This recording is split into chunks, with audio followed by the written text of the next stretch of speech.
Finish to a football game! The Fan. Wait, is this? Hey. Are we? Yeah. Oh, that was the open. That was the open. What'd it do? Hey, ahoy! What's up? A little clunky. What are you guys doing? Just well, it's listening. better than yesterday. Listening to the riveting post-game radio. I don't like your attitude. What are you talking about? No one, and I mean no one, loves Shut up. Ducks You're being a jerk. post-game more than me. You're being a jerk. I listen to every word. I think those are all like students, man. Hey, give him a break. was it James Marsh? Dude, that guy. He's a kid. I love it. What are you talking about? I'm singing the praises. What's up, Schultzy? And you're over here being an ass. I'm What's trying up, to get guys? credit. Schultzy's in for Buck. Happy Thanksgiving to both of you. Happy Thanksgiving y'all out there. Thank God. Buck needs to rest his voice. Yeah. Sounded pretty gravelly. We're hoping that when Buck comes back Monday that his cat AIDS will finally be dealt with. All week.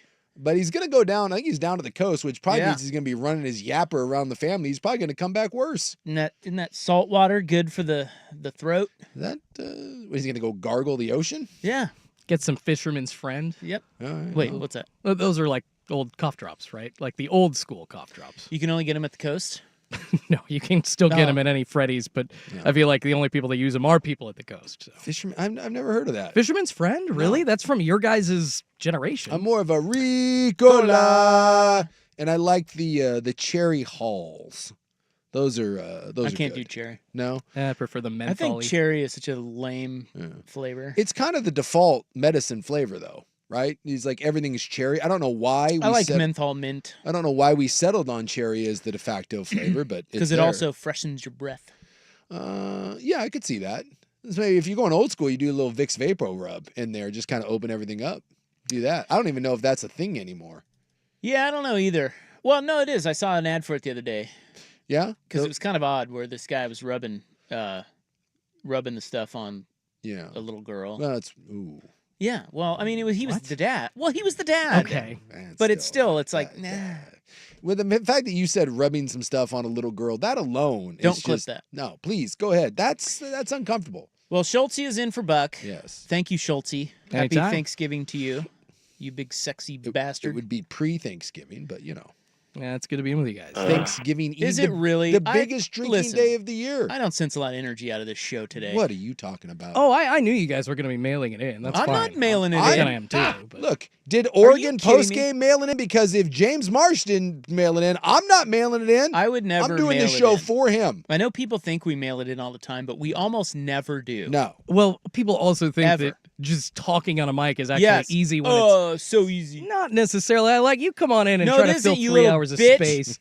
Bitch. Boy, now we're Fired up. we got See? double bitches Merry going on. Christmas, bitch. Schultzy with his evil ho ho ho, which by the way, that drop has What do we got? I don't... Well, I'll listen. I listen in the morning as I Oh. walk the dog to my Okay. favorite morning show. Mhm. And Schultzy was on there, I don't know, it was like a week ago, and they were talking about like an evil ho ho ho. Okay. And like, What does that mean? Well, like there's a bad Santa ho ho ho, and they brought up like all the different Santas that could ho.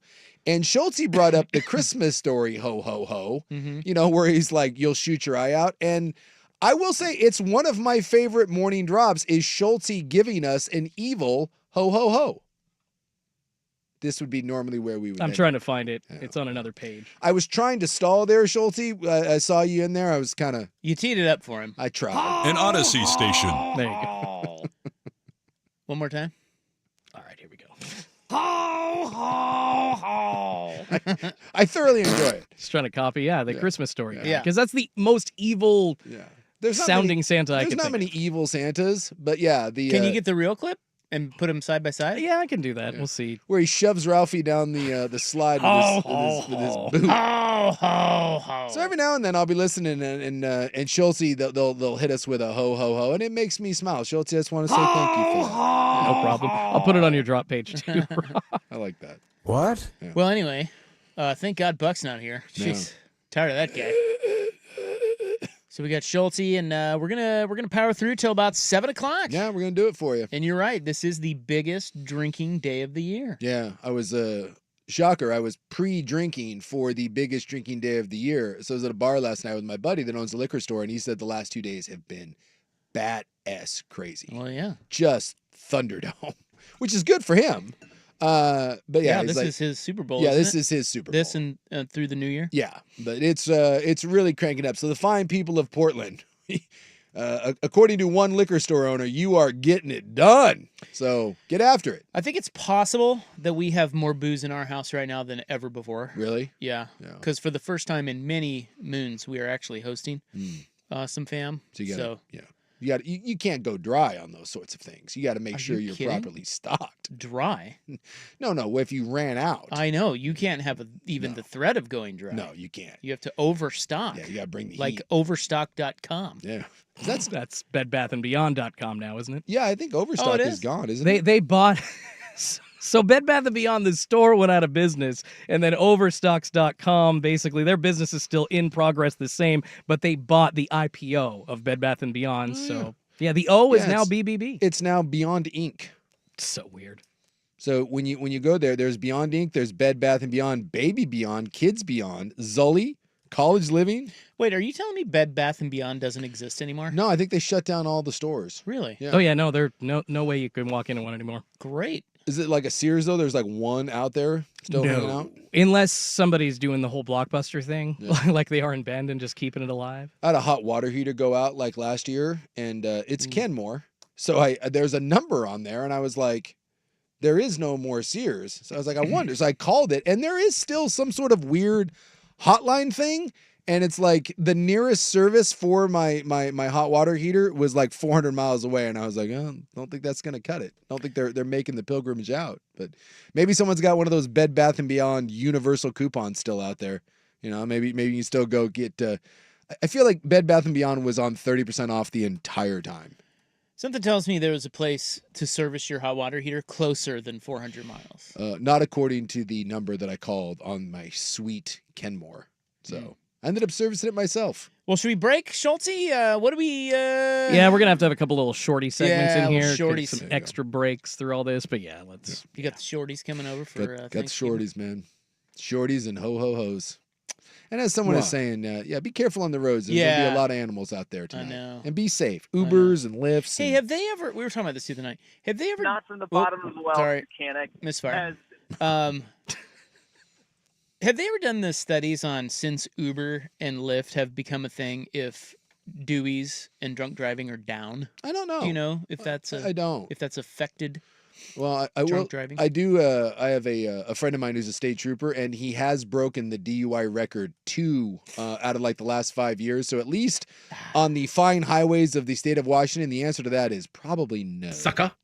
Well, that's the sad part is there's so many ways to get home, and I just people Yeah, still you could fly. like helicopter You style. could take the train. Yeah. Take an Uber. I don't know. I'll see if I can. I'll do a little research and see if I can figure that out. You're on that. We're on a break. When we come back, we're going to get this party started. Big Wednesday show, although it's kind of a Thursday and Friday show. And I don't know if we're going to have Joey. We are. Checked in with him. He's good for 5:30, 5:35-ish. Oh, my God. Is this exciting? Are you excited? No, I was busy having answers. You're not excited? Well, I have answers. I am excited. Yeah, what do you got? Well, just hold on. I'll hold it, but I have answers. Long So, show. yeah. Long show.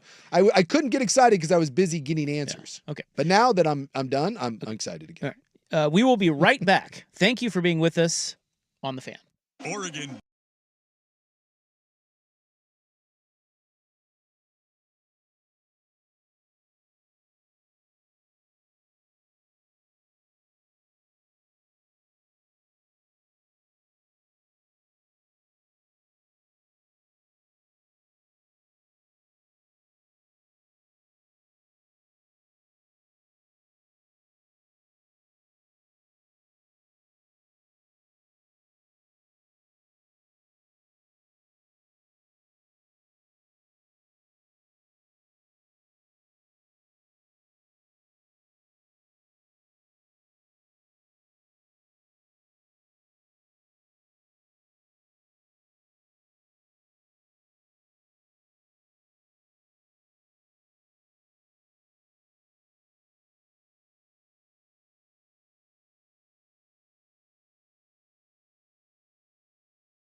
on 3535, 800-511-3535, or biglou.com.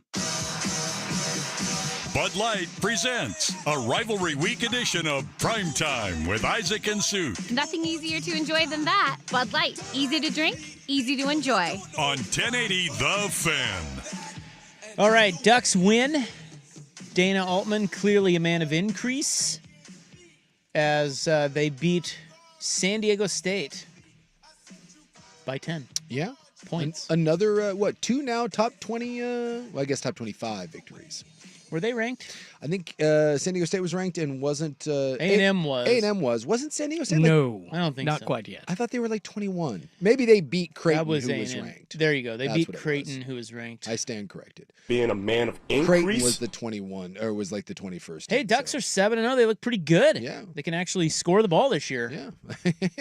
Well, it's a veteran laden Yeah. team, so Yeah. TJ Bamba looks nice. Yeah. Nice player. I don't think there's a freshman really in the main mix. No starter. Yeah. And And don't most- they get Mookie Cook back in the fold at some at point? some point I believe yes. Yeah. Right now we have Supreme Cook. You know, some are saying I like him too. He's Yeah. a nice player. Some are saying, some was saying, Some people are saying Yeah. the Ducks will never lose again in basketball or football. Till they play Kansas Rock Chalk. Well, yeah, that'd be a tough matchup in both sports. Kansas kicking people in the head. That's what we do. Suck it, Duke. Man, that was a good game. That was a good game. We were watching that at the bar last night. It was fantastic. Very entertaining. Yes. And you'll be happy to know everyone at the bar, Yeah. no one was rooting for Duke. Well, who roots for Duke? No one. It is so fun to beat Duke. I was waiting for one contrarian. Even there was a random guy in from Canada who was down here on business. Even he understood that we Yeah. all hate Duke. Yeah. He's like, yeah, everyone down here hates Duke, right? I'm like, everyone does. He's like, all right. And then he got on Just board. confirming. We even had the Canadians hating the Dukies last night. It was fantastic. Yeah, I tell you what, that Cooper Flag, he is something else. Yeah, he's pretty good. Blazers should lose more games, please. Well, they're trying. Are They they? are now. Have you seen the injury report? Hey, They're trying. No, there's news. Yeah, the deepest finger of all time, the deepest finger contusion apparently is uncontused. Whoa. Hey. Oh. Hey, it was. Um. It was the deepest. No one's ever gone deeper. Yeah, Ayton and Scoot are available tonight. Not Yeah. sure what that means. I don't know. But It means they're available. they're they may play. I don't want DeAndre available. I want I know. Lingen to Trade develop, his man. ass. No one does. I love that dude makes that much money and no one wants him anywhere. Wherever he goes, everyone's like, can we get rid of him? So the Ducks will now play the winner of tonight's Alabama-Rutgers game. Mm-hmm. Now, it's interesting to note that Rutgers, everybody's talking about Cooper Flag, but Ace Bailey. And they got another guy too. They got two. I think his name's Daniels. I saw him the other night. He's phenomenal. Yeah. By the way, he's playing better than Ace Bailey, at least right now. They've got two guys that are supposedly like top 4 NBA Yeah. picks, 2 freshmen. Rutgers does. Yes. Yeah, so you may be going, Bama, Rutgers. Well, Rutgers has, I think, 2, and I think there may be a third really good freshman on that team. They've loaded up. Ace Bailey, the consensus number 2 pick, is on that team. And Bama's top 10 in the country. Yeah, so that game's tonight, and whoever wins that game plays Oregon Saturday night, and that'll be over on 9/10 because it conflicts with Ducks Huskies because we still have football. Yes. Yeah, we're not done with the foosball And just football's yet. football. Yeah, Football Huskies, is Huskies, football. right? We still have to do football. Yeah. So there you go. That's the latest on that. I do believe we shall break again. Football's football, and the only way to get better at it is to play football. And by the way, real quick, DUIs have gone down. Yeah. Okay, good. Since Lyft and Uber around 2014, 2015 when it became more common. Okay. We're looking at about 3.5% to 4%, depending on where you're at. That's so not very good, It's not the best, but it's something. better. Yeah. So nationally, we're usually around 1.1, and now we hover in the 900,000-ish range. So some states better than others, but We broke the million mark. Under it. We dipped under it. Yes. Which is yes. good. But in Portland, fun one, alcohol-related crashes down 60%. So we better than others. Great. Yeah. All right, let's get to going. When we get back, we will tee up the Thanksgiving football slate next on The Fan. Hey, it's Rop. I'm going to stick around here, and I'm going to inflect at the end of every sentence. I like it. You know how girls do that? I like what you're doing Right now. right now. Don't miss out right now. Please. Window Nation has a big sale going on. The windows. It's even hard to do. Like, once you start thinking about it, it's hard to do it. Yeah, it's a little. That's Well, that, listen. that means it's a commitment to it. Just like a Jace, commitment to new windows. I'm not going to do that. What I need to do is take a moment to tell you that if you need windows for your home, right now is the time to buy them. Who doesn't? Most people do, unless you have a new house. Right now, it is the biggest window savings event of the year. At Window Nation, you will get 50% off all window styles. Doesn't matter the style, bows, bays, sliders, double hungs. I love saying that. Bows and bays. Hey, what do you need, man? I don't know what a double hung is, but I like the idea of it. Twice hung. Yeah, big fan. Plus, enjoy even more savings. 0% interest, 60 months. That is 5 whole years. And the little bonus, and this ends December 1st, which is Monday. Just for you, the fan listener, you will get an extra 10% off as part of their special Black Friday offer.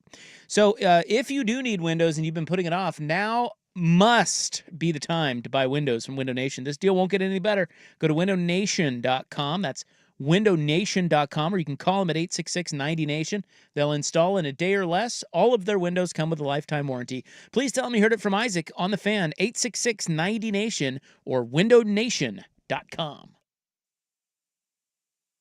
Indiana gets to take it to Purdue. I'm Joe Ostrowski here to help you beat the books with BetQL. It's a rare opportunity for the Hoosiers to assert their dominance on the football field against in-state rival Purdue. Indiana is a 29-point favorite, and the BetQL model is backing the Hoosiers at that big number. IU minus 29 is a 5-star best bet. I'm Joe Ostrowski. Bet smarter and beat the books. Download the BetQL and BetMGM apps today. This Thanksgiving, Paramount Plus serves up a must-see NFL on CBS divisional matchup when Jared Goff and the high-flying Detroit Lions host top draft pick Caleb Williams and the Chicago Bears. It all kicks off Thursday at 12:30 Eastern with the NFL on CBS, streaming live on Paramount Plus. You are never too old for a family.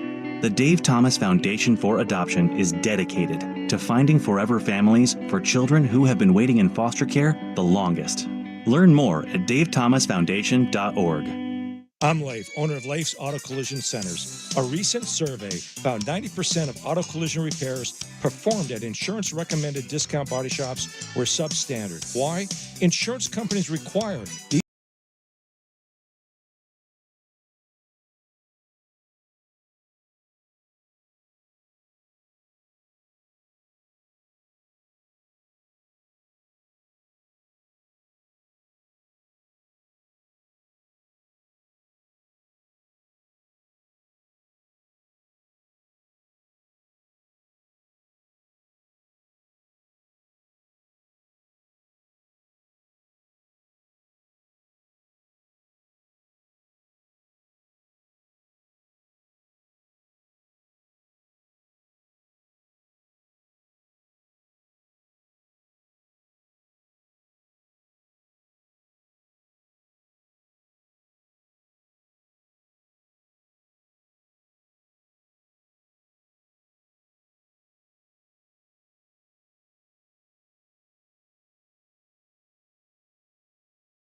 Definitely a team that's capable. Huskies. Certainly excited about using this time to really make it a one-game season. Isaac and Sue.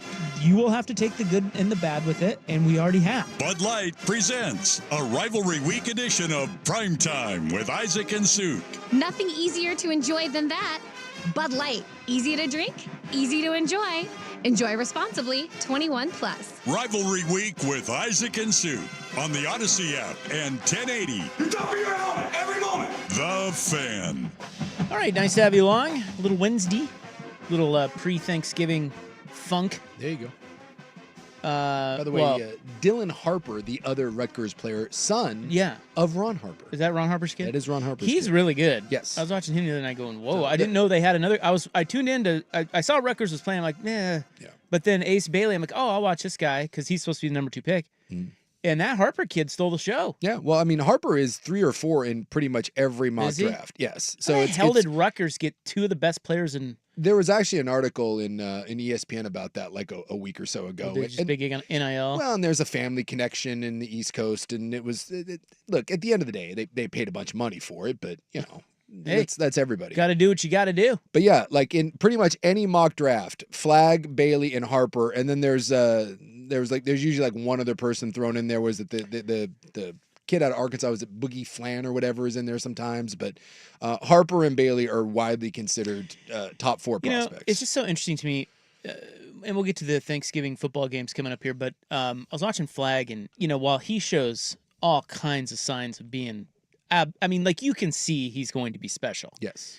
But he's a baby. Yeah. And he's cookie dough soft. Yeah. But that's what you get with freshmen. It's so interesting to me, like like all the guys who get all the headlines in college basketball are the guys you just mentioned.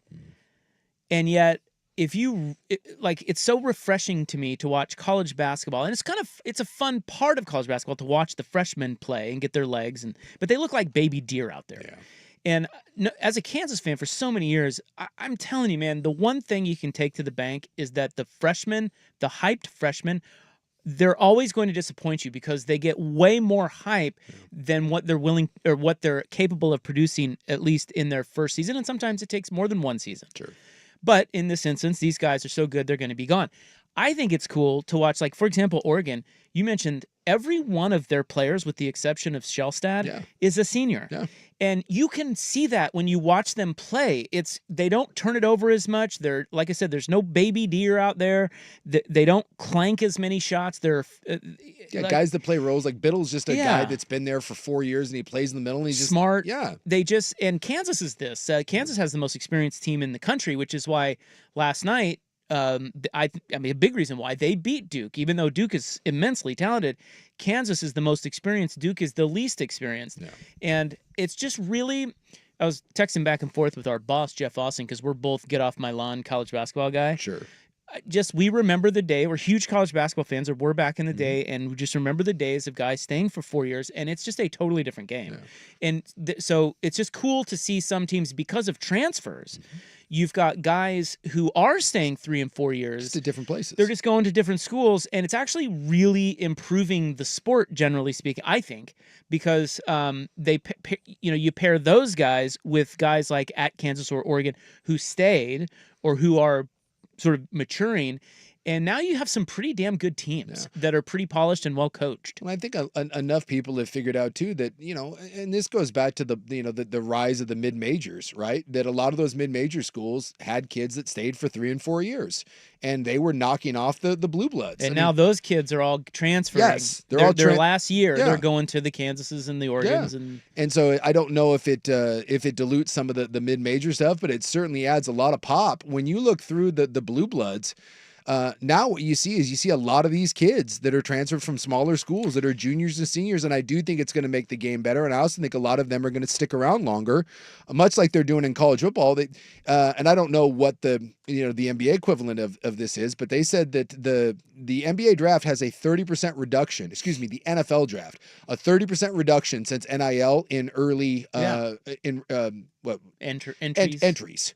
So you're getting more kids that are sticking around. And, I do think that despite some of the bumps along the road, college sports, I mean, look, basketball and football are going to benefit. The quality of play and the quality of teams is going to benefit from NIL. Well, you're already seeing it. If you're watching some of these tournaments, it's good. Listen, I'm the first to admit how bad college basketball has gotten, and it can be very hard to watch. I'm a huge fan. Grew up a huge college basketball fan. I'm telling you, I've been watching this week, and it's a lot better play. Now than in years past, and so.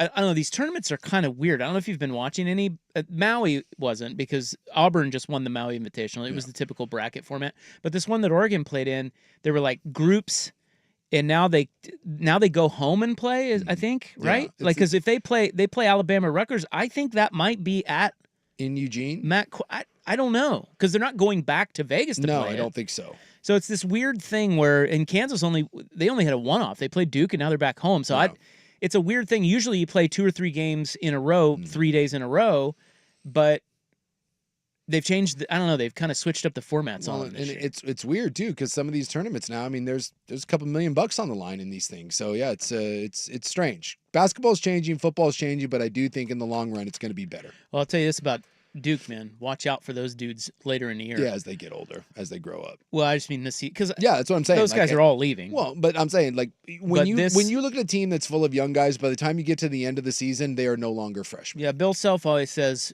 first semester. Give them a semester, and then they settle in. And boy, I tell you what, the potential for Duke, the ceiling, oh baby, that team could be nasty come March. Yep. Because no one's, and it's the same thing in any sport. You get enough games under your belt. I always say in football, it's like 7. Basketball, like you said, give them 15 games in, and you're not a freshman anymore. You don't, you lose the baby legs, and you kind of figure out what you're doing, and things start slowing down. But I think it is true though. Not many times has the freshman really led. I mean, Carmelo had that. That was one. Kentucky, right? I think that Anthony Davis's freshman year, right? I think but for the most part, it is not freshmen that dominate the NCAA tournament. It's just not. Was it Brandon Miller that came out and absolutely flailed in the tourney? I mean, we see this a lot. How's he doing in the NBA? He had a nice rookie year, and honestly, I haven't paid much attention to Charlotte. He's usually the second option scoring-wise for Charlotte, hitting a lot of threes. If LaMelo's not on, it's him that's not Lonzo, LaMelo. Whichever. Doesn't matter. They're all Charlotte, the same. who cares? LaMelo Ball, if he was in a different market, dude, that dude is the real deal. Hey, Blazers should get him. He's just in Charlotte. God, he did have a nice growth spurt from high school. Now 6'8". He's got that Magic Johnson-style body. Not as talented, but with that body, the ability to score a triple-double. So. Yeah, someone's saying the Kansas center should be on Duke. That kid's a 5-star douche canoe. God, you ain't kidding. And I will say this, as much as of a Kansas honk as Rob is, Rob hates I can't stand Dickinson. Him. Hunter Dickinson is the biggest freaking... Well, what's a word? He's just I can't stand him. You're not a fan. He is my least favorite Kansas Jayhawk, second least favorite Kansas Jayhawk of all time. And yet he's your best player. Sort of. He is so soft. He is such a. Don't get me started on him. And by the way, that kick, he should not have been kicked out of the game. That was not a vicious At kick. the same time, I'm kind of glad he was, because he is a 5-star douche canoe, and he is. I had that same thought watching the game. I'm like, if he's on Kansas, so I have to root for him. He is such a Duke player. Yeah. That guy belongs on Duke. Why did he not transfer to Duke? I don't know. Should have been there with who was the Duke kid last year that flopped during the Pietkowski. Do you remember Eric Pietkowski? Do you remember that name? Eric what? Sounds like it was like a bench warmer on one of my old basketball games. Yeah. So now I'm digging into my old Big 8 bag of tricks. Yeah. He used to play for Nebraska. He was a 3-point sharpshooter for Nebraska. No. Played in the NBA. Philipkowski was yes, he did. You remember I him? remember this guy. Yeah, Eric Pietkowski. I don't remember that. He was an assassin. Anyway, once you see his face. Philipkowski was the douchey kid from Duke. Yeah. And if he paired with Dickinson, it could have been the douchiest white front line of all time. They're the same guy. Yeah. But Hunter Dickinson is our douche. Yes. So you love him, kind of. I mean, I love the team, okay? My all-time favorite Kansas Jayhawk, and there have been a lot of them, is on this team. Really? Yeah. DeJuan Harris. Well, no, I need to know who's your least favorite Kansas player of all time. You're not going to remember him, or maybe this name. You'll be like, oh, my God, yeah. He was from sometime in the 90s. He was a center by the name of Eric Chenoweth. I remember Chenoweth. He was your all-time least favorite Jayhawk? Dude, I am telling you, every Kansas fan that watched that team back then hates him. He was awful and horrible and a douche and a jerk, and it was a love-hate it was bad. I remember him. So anyway, he was first. Hunter Dickinson is second. But the guy that I love. So you hate tall white guys. Is DeJuan Harris. Yeah. Again, we don't need to get into it, but he's the point guard for Kansas, and he's an old school floor general, man. He's great, and he's got a great story because he grew up. He had a rough life, and so he's the man. Well, Rock Chalk, number 1 in the country.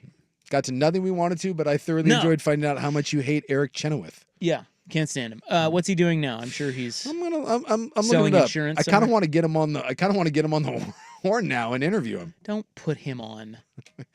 He was a McDonald's All-American. Do not make me call that guy, please. New York Knicks, second-round Thank pick. you. Yeah, he played a little in the NBA, but he sucked there too. 7'1" white guy. There's nothing more fun as a sports radio producer calling has-been athletes, reminding them of the time that they were glorious in their life, and now it's not happening. He played for the Greenville Groove and the Huntsville Flight. Yeah, how about that? Thanksgiving football. We got 3 games. Well, actually, we have 4 if you count Friday. We'll tee that up next on the Fan. Now, here's a quick look at Portland traffic. Well, traffic is definitely slow if you're taking northbound 5 toward the Interstate Bridge. The worst traffic right now is probably at the grocery store, so go with caution and take your time. Be patient. If you're taking I-5, like I said, it's tough, so is 405. I'm Casey. That's traffic. The free AutoZone Fix Finder service can help you troubleshoot the likely cause of your pesky check engine light for free and help you save time and money down the road. Restrictions apply. Get in the zone. AutoZone. Hey folks, this is it. The best weekend of the year for buying a TV. Forget inflation, because now you've got deflation with Black Friday.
Bud Light presents a rivalry week edition of Primetime with Isaac and Sue. Nothing easier to enjoy than that. Bud Light, easy to drink, easy to enjoy. On 1080 The Fan. All right, we'll get to Oregon, Washington, and the weekend that is in college football coming up next hour. Joey Harrington will be a part of our program today, live at 5:30. But right now, our NFL Turkey Baster, we've got some news and notes and some games. Yes. A lot of you may be driving around right now with family, already annoyed.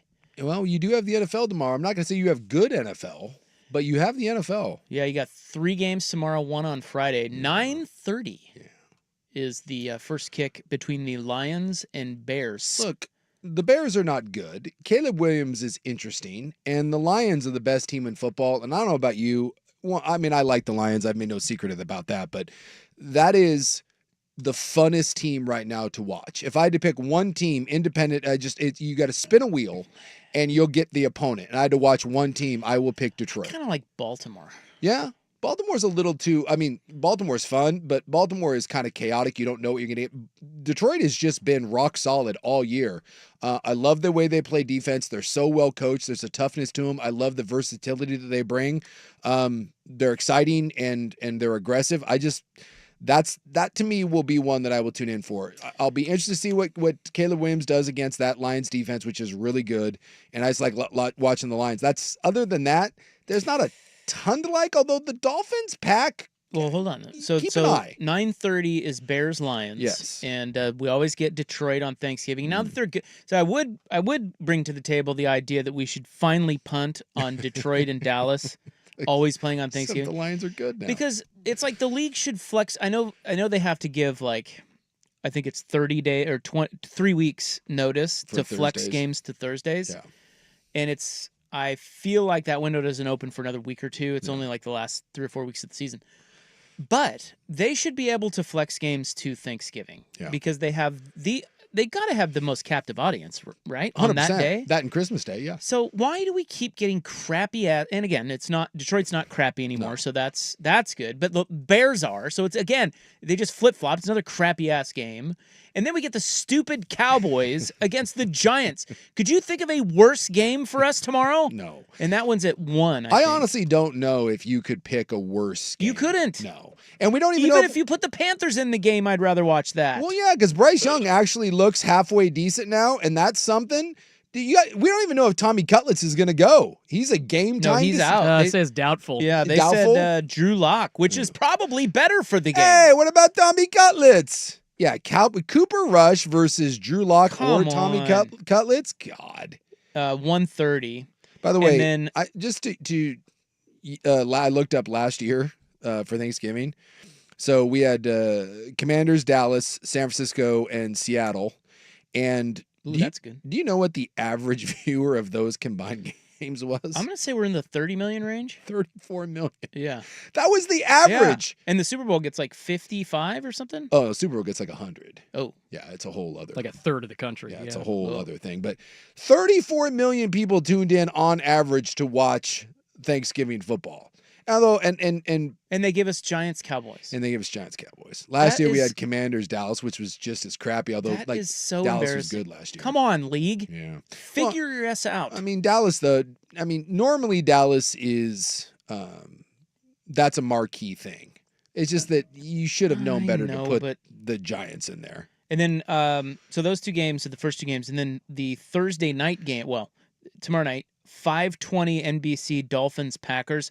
That's pretty interesting because you've got the whole Miami's played a lot better. Yes, Miami's played a ton better. And Tua got his teeth fixed, so he's got the veneers now, so he looks great. Well, and he's taking those shiny whites into Green Bay, where he is 0-7 when the temperature is under 40, and they're expecting it to be in the high 20s, low 30s. But not snow, right? Clear? No, they said not much of a chance for snow. The snow game is actually going to be in Buffalo. Did you read the weather? Is it coming bad? Buffalo, San Francisco is going to be a mess. Oh, boy. Or at least could be. The San Franciscos are a mess. Did you also see that Fred Warner is playing through a Did you say fractured the ankle? San Franciscos are a mess? Yes, they are. That whole thing. It's a mess. Yeah, well, they've got – so Purdy is probably back? We think so, yes. Okay, that's good. They need that. We don't know what condition he's going to be in. We don't know. Haven't seen Bosa, and Warner is going to play. I mean, he is going to play, but he came out today and said that he's been playing through a fractured ankle. Yeah. And that shocks me. My sophomore year, I played the last month of the season with a fractured ankle as a fat left guard, and I don't know how you do that as a linebacker. That was one of the more challenging and awful things I've ever done. And you just, as an alignment, you just put an ungodly amount of tape on it. They numb it up before every game, and then you kind of just, you hobble around. You work some cut blocks, and it's like no one, you're not pulling. So the fact that Fred Warner is playing at a Pro Bowl level, not quite all pro like he's been, he's the best linebacker in football. That is one of the more amazing things that I can recall is Fred Warner playing at this level with a fractured ankle, and he goes, dude, I don't care. He goes, I'm going to keep playing, even though their season is kind of over. But this, I don't think it is. Boy, I know they don't look good, they're but they not. just need to get help. This is what I'm saying. This is why I'm going through the injuries. Yeah. Because Drake Greenlaw, they said, he's is practicing. back. Well, so he's practicing. Right, but he's a couple weeks away. Yeah. That's huge.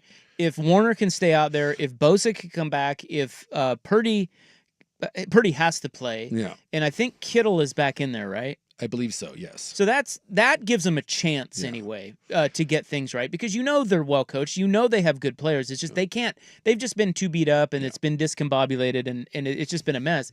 And last week they had no chance because they had Brandon Allen at quarterback. So if they go to Buffalo and they get all those guys, and I don't know if they will, but it's still going to be crappy weather, which I don't know if that's good or bad for them. Probably bad, but sometimes that levels the playing field. Like Cleveland beat Pittsburgh in crappy weather. I expect them to get drilled by Buffalo. That takes them to 5-7.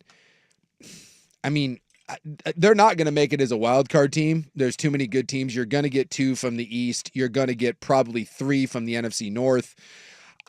I just don't see a path unless they win the division, and there's nothing about I know, their get game it. back. But they're only one game back. They're in the about to division. be 2 though, because Buffalo's going to drill them. Although, but back to my point, the team that if you, and this is crazy, but if you said right now which is going to make the playoffs, the San Francisco 49ers at 5-6 or the Miami Dolphins at 5-6, I'll take the Dolphins. And this one, I'd have to look at the skids. Well, and this is what I'm saying. I was taking a look at this earlier this week. This is what Miami has left. So they got the Packers, which they're not going to win in the cold. It's a big game. Then you got the Jets, you got the Texans, who have serious problems going on in Houston, and then you got the Niners. Ooh. And then the Browns and the Jets. Where's the Niner game?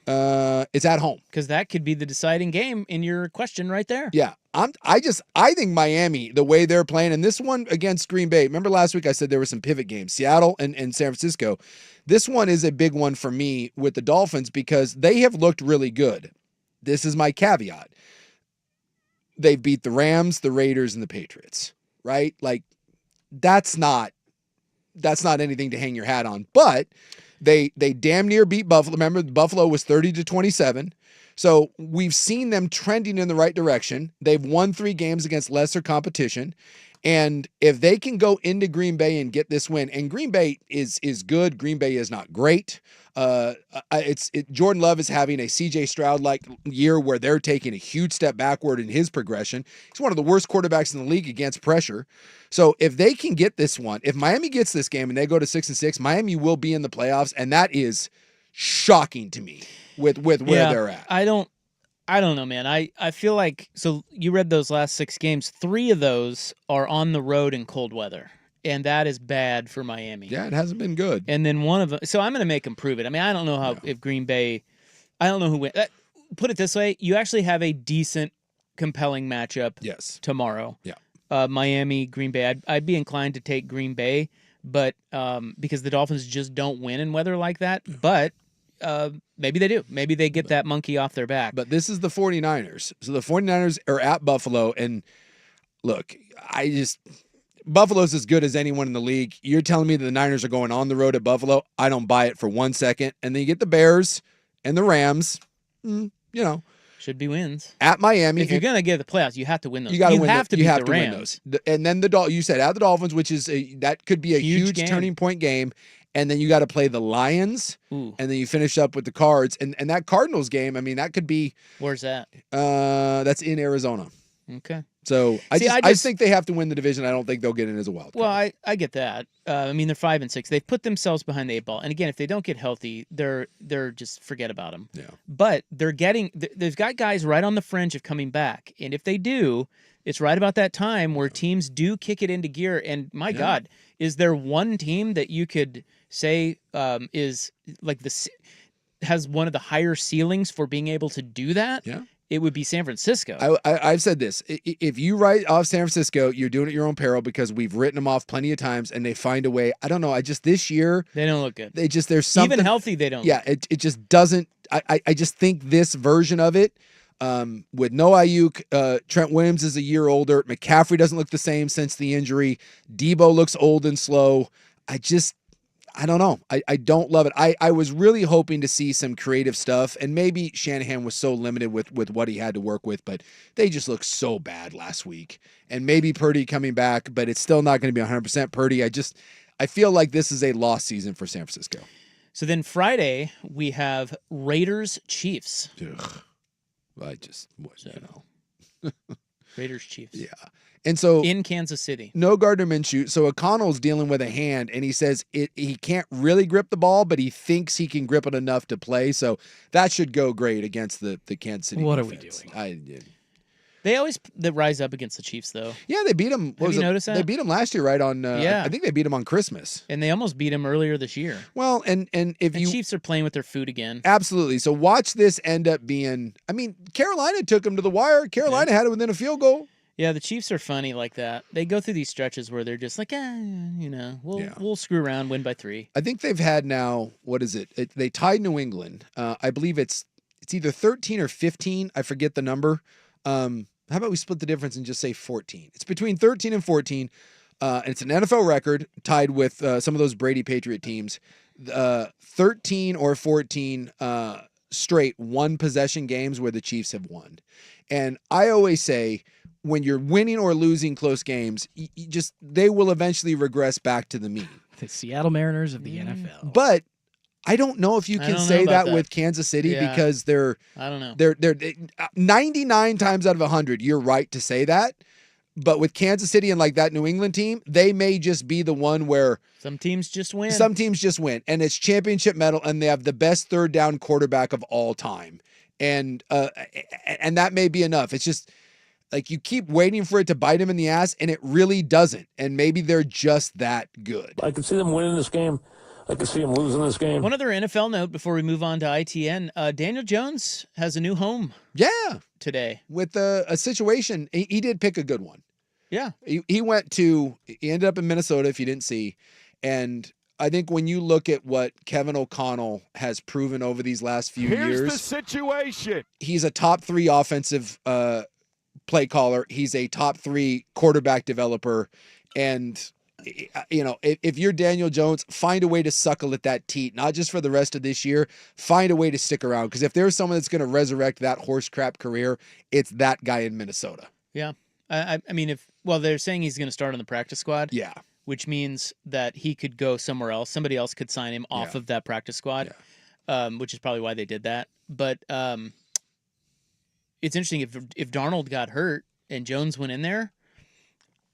I mean, I don't know how much I'm docking the Vikings. I think they're the same team. Yes, and remember the Kevin O'Connell, he got a front row seat. The reason why Dan Jones got paid is the one playoff game against Minnesota where Daniel Jones went off. I forgot. It was like his one good game that he's ever had. They won in Minnesota. Didn't they? So maybe O'Connell's looking at that, being like, "Well, I mean, God, if I can recreate that." Is Kevin O'Connell the one guy that thinks Daniel Jones is good? It's possible. His diamond in the rough. It's I'd possible. love that. Now, I do wonder if Daniel Jones is better served like going to the practice squad in Minnesota or just starting off like on the Vegas squad and he's going to start, because if they had him, he'd be on the field. He doesn't want to.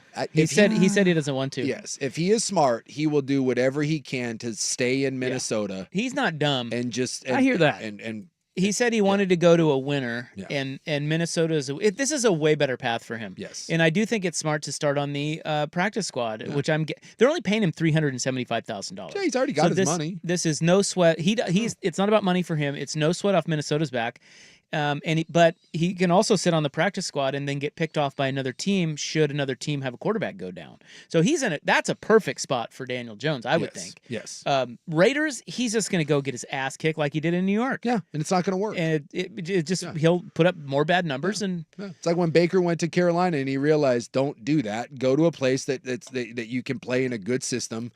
I'm hoping more and more quarterbacks realize that from the Geno Smiths to the Baker Mayfields to the Sam Darnolds, if your career isn't working out, stop trying to chase, no offense to like Marcus, stop trying to chase starting jobs, because the only starting job you're getting is at a garbage ass place, which is why you're in position to start.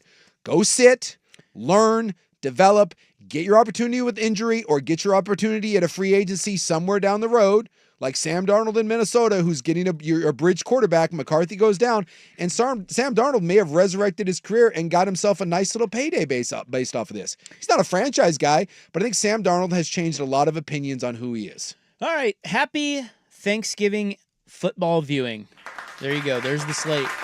And if you fall asleep during Giants-Cowboys or don't watch it or just eat during Giants-Cowboys, I wouldn't blame you. Well, that's the best way to do it, right? You pregame a little bit with the Lions game. Eat a little early. Yeah, you eat a little early. By the time the Cowboy game comes around, you're probably day drunk anyways. And then you get some dessert. You pass out somewhere in the second quarter. You don't have to watch that crap. And when you wake up, you're in line for Dolphins-Packers and probably another round of food. All right. They are out for blood in St. Helens. I'll tell you that.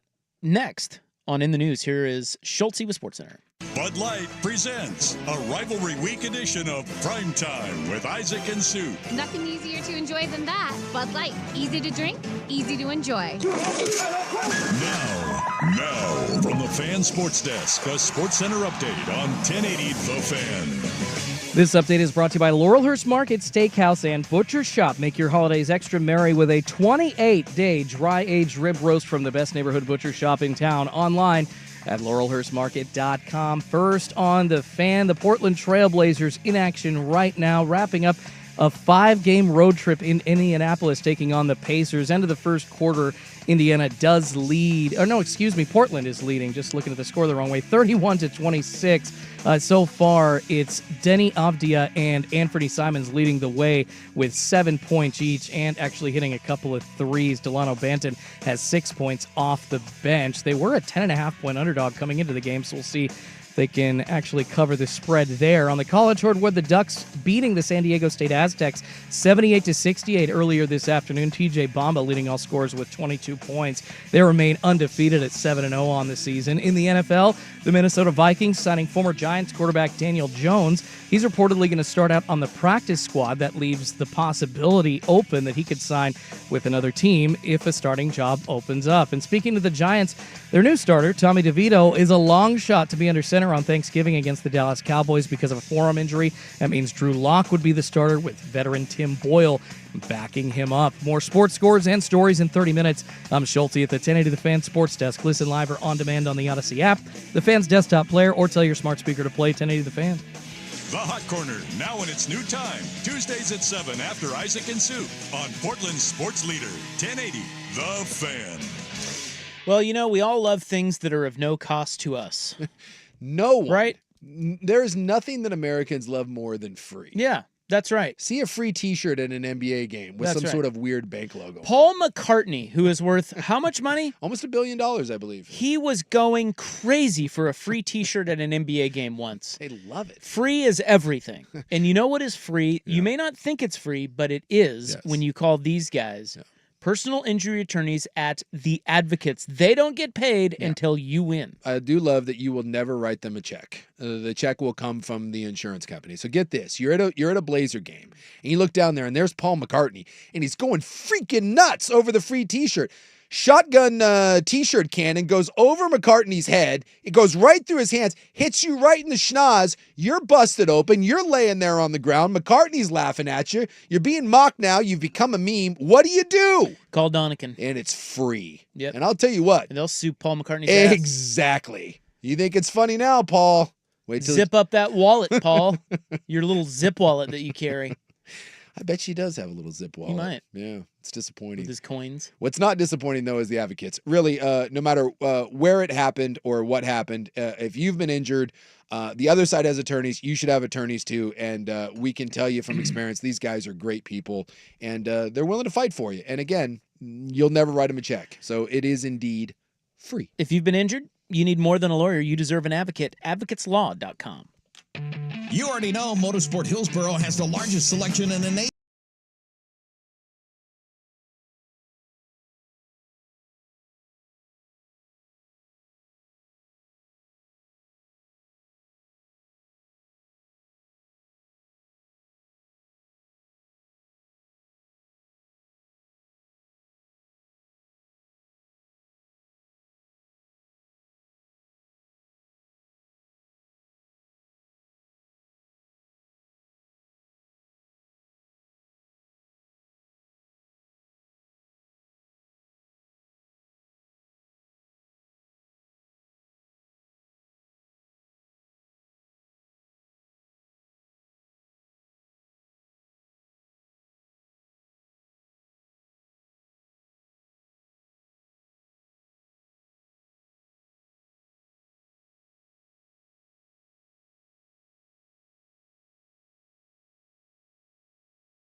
Of Primetime with Isaac and Sue Nothing easier to enjoy than that. Bud Light. Easy to drink, easy to enjoy. on 1080 The Fan.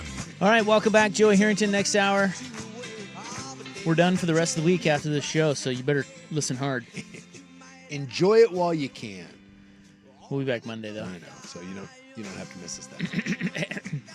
It is currently November 27, 2024. It is time now for In the News. I am your noted newsman. Hello. Thank you. Thank you very much. I would like to report to you a local news bit that you can use. Ooh, okay. The Blazers are leading 36-28. I know. Go figure, right? In Indiana. Can I also point out that whatever these city jerseys that Indiana's wearing, they're just god-awful. Don't like them? I don't even know what they're supposed to be.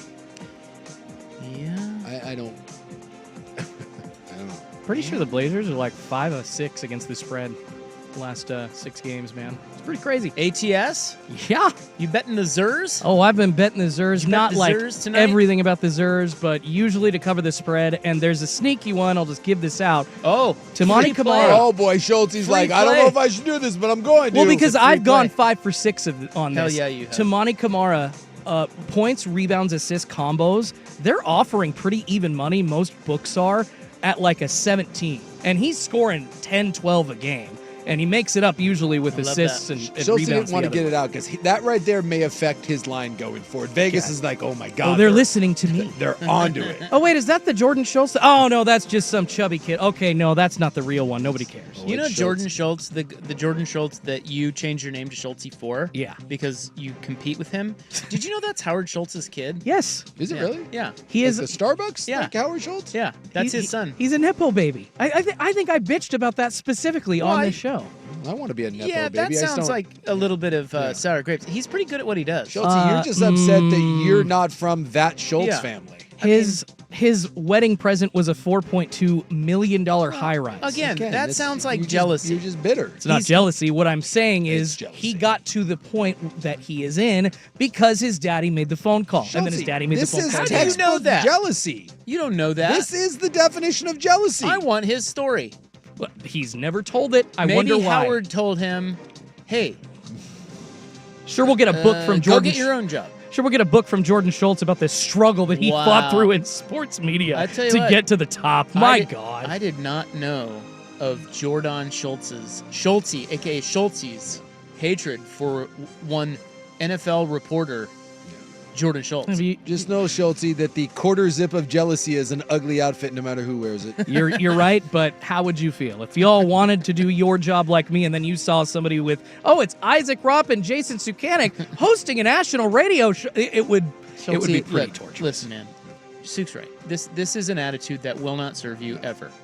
So let it go. You can't control it. No.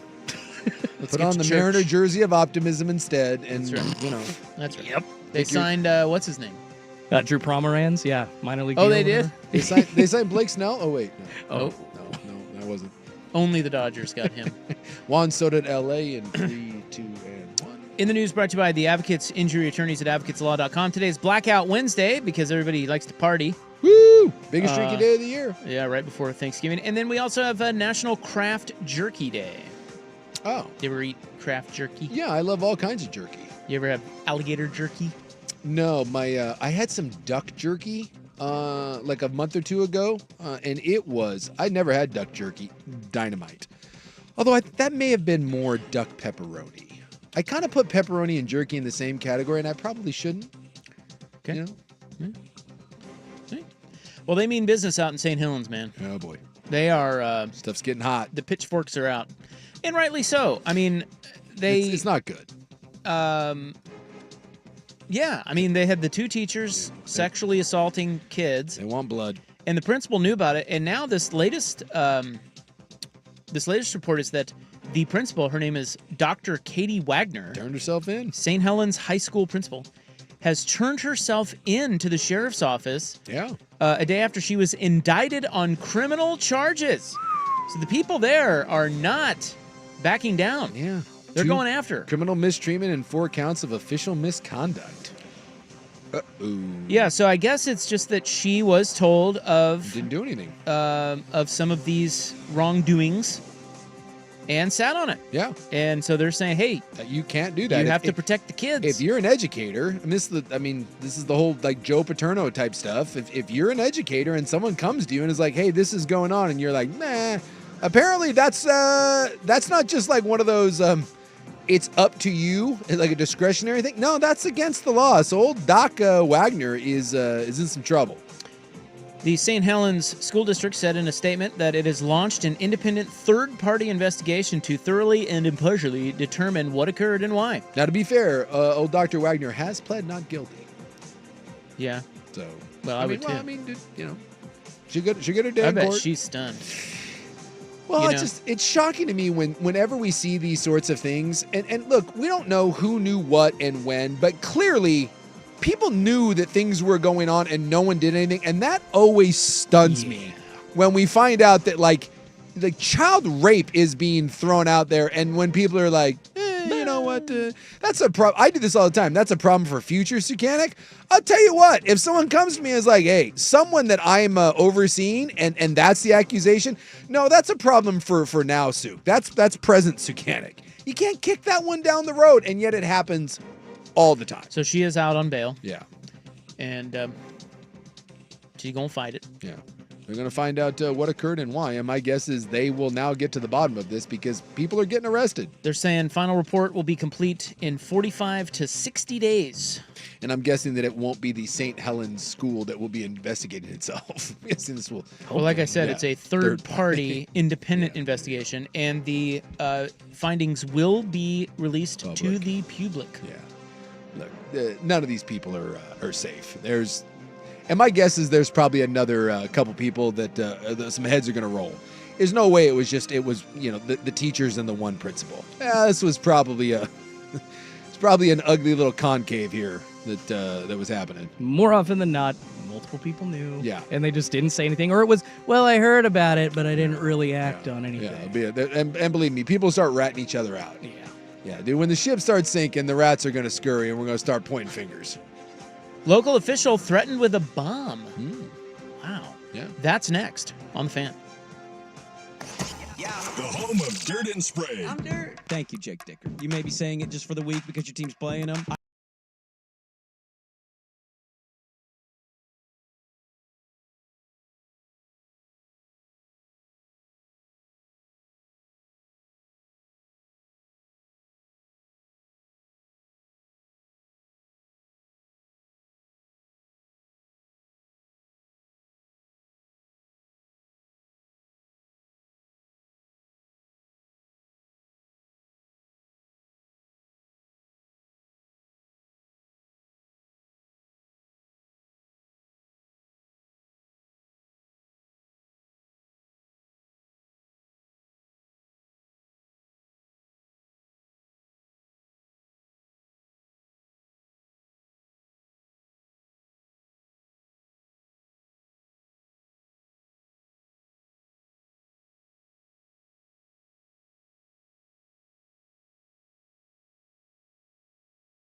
Bud Light presents a rivalry week edition of Primetime with Isaac and Sue Nothing easier to enjoy than that. Bud Light. Easy to drink, easy to enjoy. on 1080 The Fan. What? All right, this is in the news, November 27, 2024. Sunday is December. Is that December 1st? Yep. It is just, this year has flown by. Well, November has flown by. I know. In my opinion. It's the whole thing. Like, what? Seems a little weird. Well, we have a bomb threat. We've had several bomb threats across this fine land of ours. Like real ones? Well, I don't know. Yeah, I don't know. It's a good question because I'll read you the statement from Lori Chavez Dreamer. Yes. She is from Happy Valley out there. Mm-hmm. She lost her race to get in the house, but Trumpy picked her for his cabbie. And so she said the following. Last night, my family and I were targeted with a pipe bomb threat at our Oregon home. Yeah. Thanks to the quick response of the Clackamas County Sheriff's Office, we are safe. Now I'm going to put a pin in the statement for a moment and ask a question. Sure. What does that mean?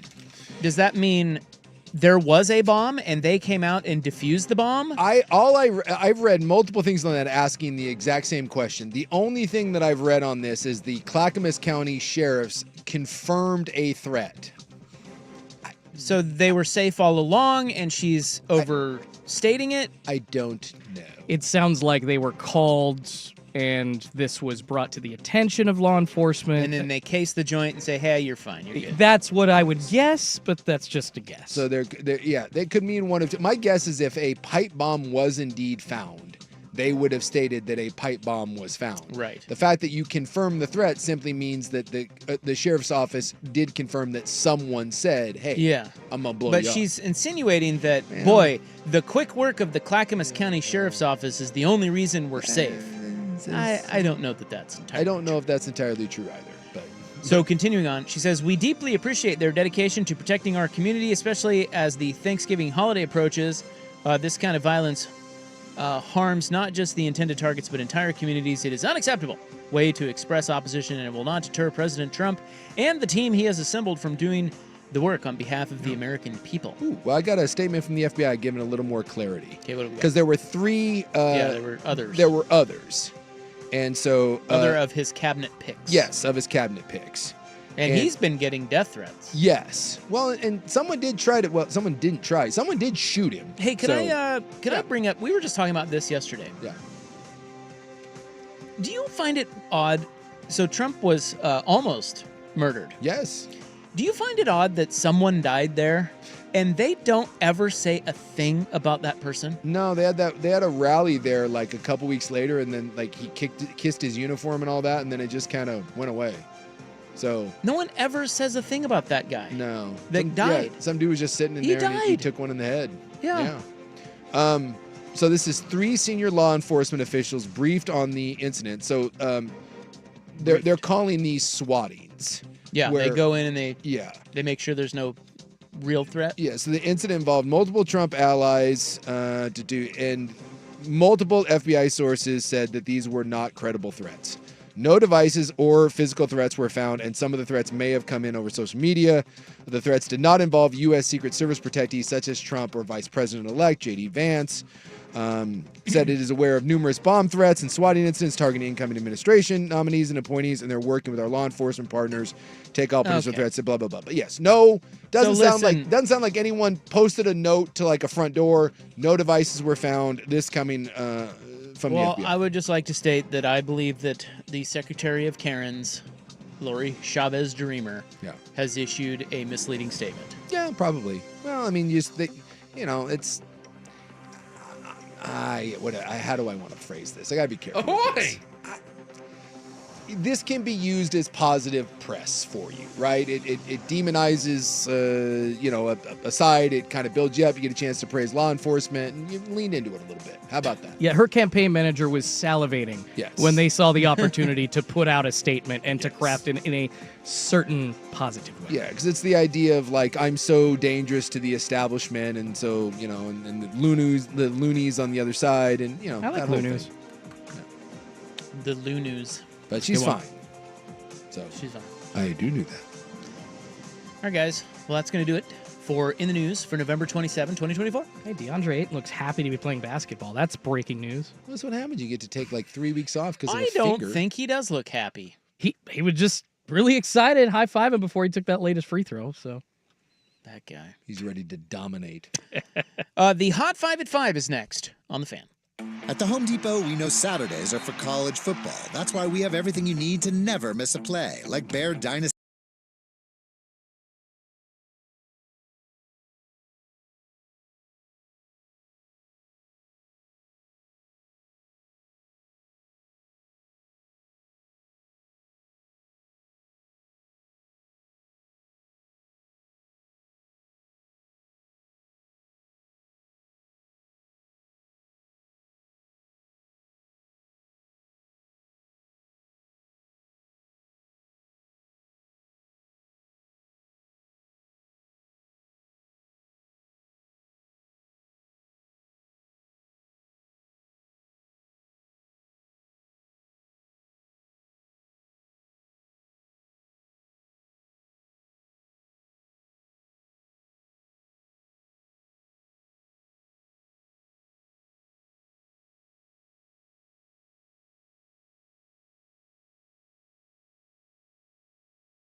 Huskies. C.J. Verdell wins the game for Oregon. Isaac and Sue. Honestly, I just think it makes you feel good as a fan to be doing. It's fun. Bud Light presents a rivalry week edition of Primetime with Isaac and Sue.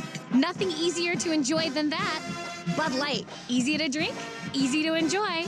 Enjoy responsibly, 21 plus. Rivalry week with Isaac and Sue on the Odyssey app and 1080. Sweet redemption. The Fan. All right. Welcome back. Hope you're having a nice little Wednesday. Yeah. What's up? Well, at this point, I think everyone's either on their way home or, it's like nothing productive. Yeah, that's true. Nothing productive's happening at this point, right? I wouldn't think so. There's no one else in the building besides us. Traffic was terrible today at like noon as everyone was going home. It was so funny. Cooley, Sam, and Kurt all kind of walked in maybe 20 minutes before you guys got here, and they're just like, the guy's coming in today. Schultzy, you chained the door closed. You could do the show yourself. It's like, maybe. That's anytime you see sales manager, maybe soon to be GM Ryan Cooley. It's possible. Plus sales bro Kurt, plus digital sales bro Sam. Yeah. Anytime you see them in the same place walking into the building, it's one thing and one thing only has just occurred. Yeah. They have just had a 5-martini lunch. Yes. Every time. Yes. And they 100%. Come back and there's a waft of booze over them. They pretend to work for maybe 30 minutes. They sit out here, maybe have another beer, and then they go home. And then off they go. Yeah, but that's okay because it's the day before Thanksgiving. Although I will tell you, Schultzy, that had you locked the doors, look, you wouldn't have got a big fight. Like you could, that would have been like, oh no, Schultzy, let us in. Oh no, and then gotten one text and then turned around. And guess I better go home. Yeah, look, it's shucks. Like taking over this show and this building, it wouldn't exactly be storming the beaches of Normandy. That's all I'm saying. I mean, it happened for one day and then I'd get canned, but the unicorn idea of it would be fun if that could happen. Well, yeah, it's like when you decide to run onto the field. In that brief moment, it's glorious, right up until you get tased and then you're banned forever. But for that one glorious moment, you've got 19th hold written on your ass, and you're the star of the event. All right, well, we've got Joey Harrington, 5:30. We'll get into Oregon, Washington, and the club tonight will be awesome. We're going to talk about Thanksgiving, which is tomorrow. I believe, by the way, that I was grifted into paying for a Meals on Wheels. Yeah? Yeah. Okay. I think an old lady. I think I got shook down by an old lady, and I'm not certain. I think it's a scam that was being run. Now, luckily, I can swing the, I think it was like $11 for the Meals on Wheels, but I do think that this lady is, I think this was a setup. I think it was an entrapment, and they got me. How much? Like I said, it was like $11, I think, for like a Meals on Wheels thing. All right. Well, we'll get to that. We'll talk Turkey Day, Club 1080, but right now, the Hot 5 at 5. Oh. Hot topics, hot opinions. Gangster. Hot today. And hot air. It's time for the Hot 5 at 5. That's hot. The Hot 5 at 5 on Primetime with Isaac and Sue. No, I mean it. That's very hot. The Hot 5 at 5 with Isaac and Sue. Brought to you on The Fan by Victorico's Mexican Food. Discover Victorico's new savory menu items. Order in-store, online, or get it delivered straight to your door at victoricos.com. Number 5. Well, the first half is winding down, about a minute left, and the Blazers and Pacers are tied in Indiana, 57-57. Scoot Henderson just airballed a 3, and then looked at the refs and threw his hands up like Arvydas Sabonis. Hey, the Blazers have had a lead for pretty much this entire half up until right now. Yeah, they look. Yeah, they look all right. Yeah, I mean, they're into it. Look, Aiton's back. Anytime Scoot shoots a 3, there's always a little like, ooh, And now they're down 3. Yeah. So they'll probably lose by 27. What's the spread on this? It's pretty good. It was 10.5. 10.5. So. Isn't it 10.5 like every time they play? It was 12.5 and 13.5 the 2 games before. So really? Darn close. Well, I don't know what to tell you. I'm trying to see what the live betting line is right now on them, but it's not coming up. So later on ESPN, Warriors host Oklahoma City. No Steph Curry. He is going to sit. He has knee soreness. The dreaded knee soreness. And it is dreaded, especially when you get to his age. We did hear, too, that, of all the injuries, Klingen's out for a while. He's going to be reevaluated in 2 weeks, but he's got a grade 2 MCL tear. He's going to miss 20 games. He's going to be out a while. They are not rushing that guy back. So that's a bummer. because he had been a nice little bright spot for him. Former Giants quarterback Daniel Jones lands with the Vikings. They're going to pay him $375,000 for the rest of the season. He's going to start on the practice squad, which means if another starting quarterback goes down elsewhere, he could sign with another team. My guess is that if he hangs around for a couple weeks, they'll elevate him and move Mullins down. I mean, Daniel Jones is better than Nick Mullins, and this is a great spot for him, right? You get to one of the really bright minds on the offensive side of the ball who's done a great job resurrecting quarterback careers. This is a perfect landing spot for Daniel Jones. As for the Giants, it's looking like Drew Lock will be their QB1 tomorrow on Thanksgiving. How lucky you are. Does it really matter? You get to watch Drew Lock again. I'm not certain whether I'd want to watch Tommy Cutlets or Drew Lock. I mean, the answer to that is neither, but, Well, you got Cooper Rush on the other side. They instantly have the best quarterback in the game, don't they? Yes. If Drew Lock is playing instantly, that is the best. Think about that. That's the best quarterback available on either roster. Yeah. And he wasn't even playing. Tommy DeVito has a forearm injury, so he's likely not to play. Raiders visit the Chiefs on Black Friday. Kansas City expected to have running back Isaiah Pacheco and defensive end Charles Omenihu back. That one kicks at noon on Friday, so it's an early start. That's a little early. It was a little early. It's a little early. Yeah. Plus, it's the Raiders, and they're going with, because Minshew broke his collarbone, so they're going with O'Connell, who's dealing with a hand issue, who may or may not be able to grab a ball. We're still going to watch because it's the NFL, but my God, Chiefs, Raiders, ugh. We also have the Thanksgiving day games. That I like. 9:30 in the morning, we got Bears, Lions, Cowboys, Giants, 1:30. And then Dolphins in Green Bay at 5:30. I like the way this sets up. I'm going to start drinking early with Bears Lions. I'm going to fall asleep and nap during the Giants Cowboys, and then wake up and eat again and start drinking again. Dolphins Pack. This lines up perfectly for me. I'm good to go. Two of those games I don't know that I'm going to watch too much of. Giants, Cowboys, and Raiders, Chiefs. Unless they're close. Yeah. You'll keep an eye. Well, the Raiders, they did beat Kansas City last year, I think on Christmas, but they're not doing it this year. Guys, it is an embarrassment of riches for those stupid Dodgers. Yeah, this is... Two-time Cy Young winner Blake Snell has signed with the Dodgers for 5 years, $182 million. And a bunch of it deferred.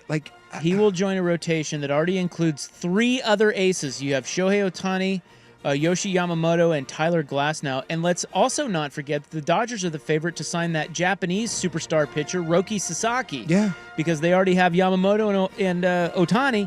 That can't happen until after January 15th.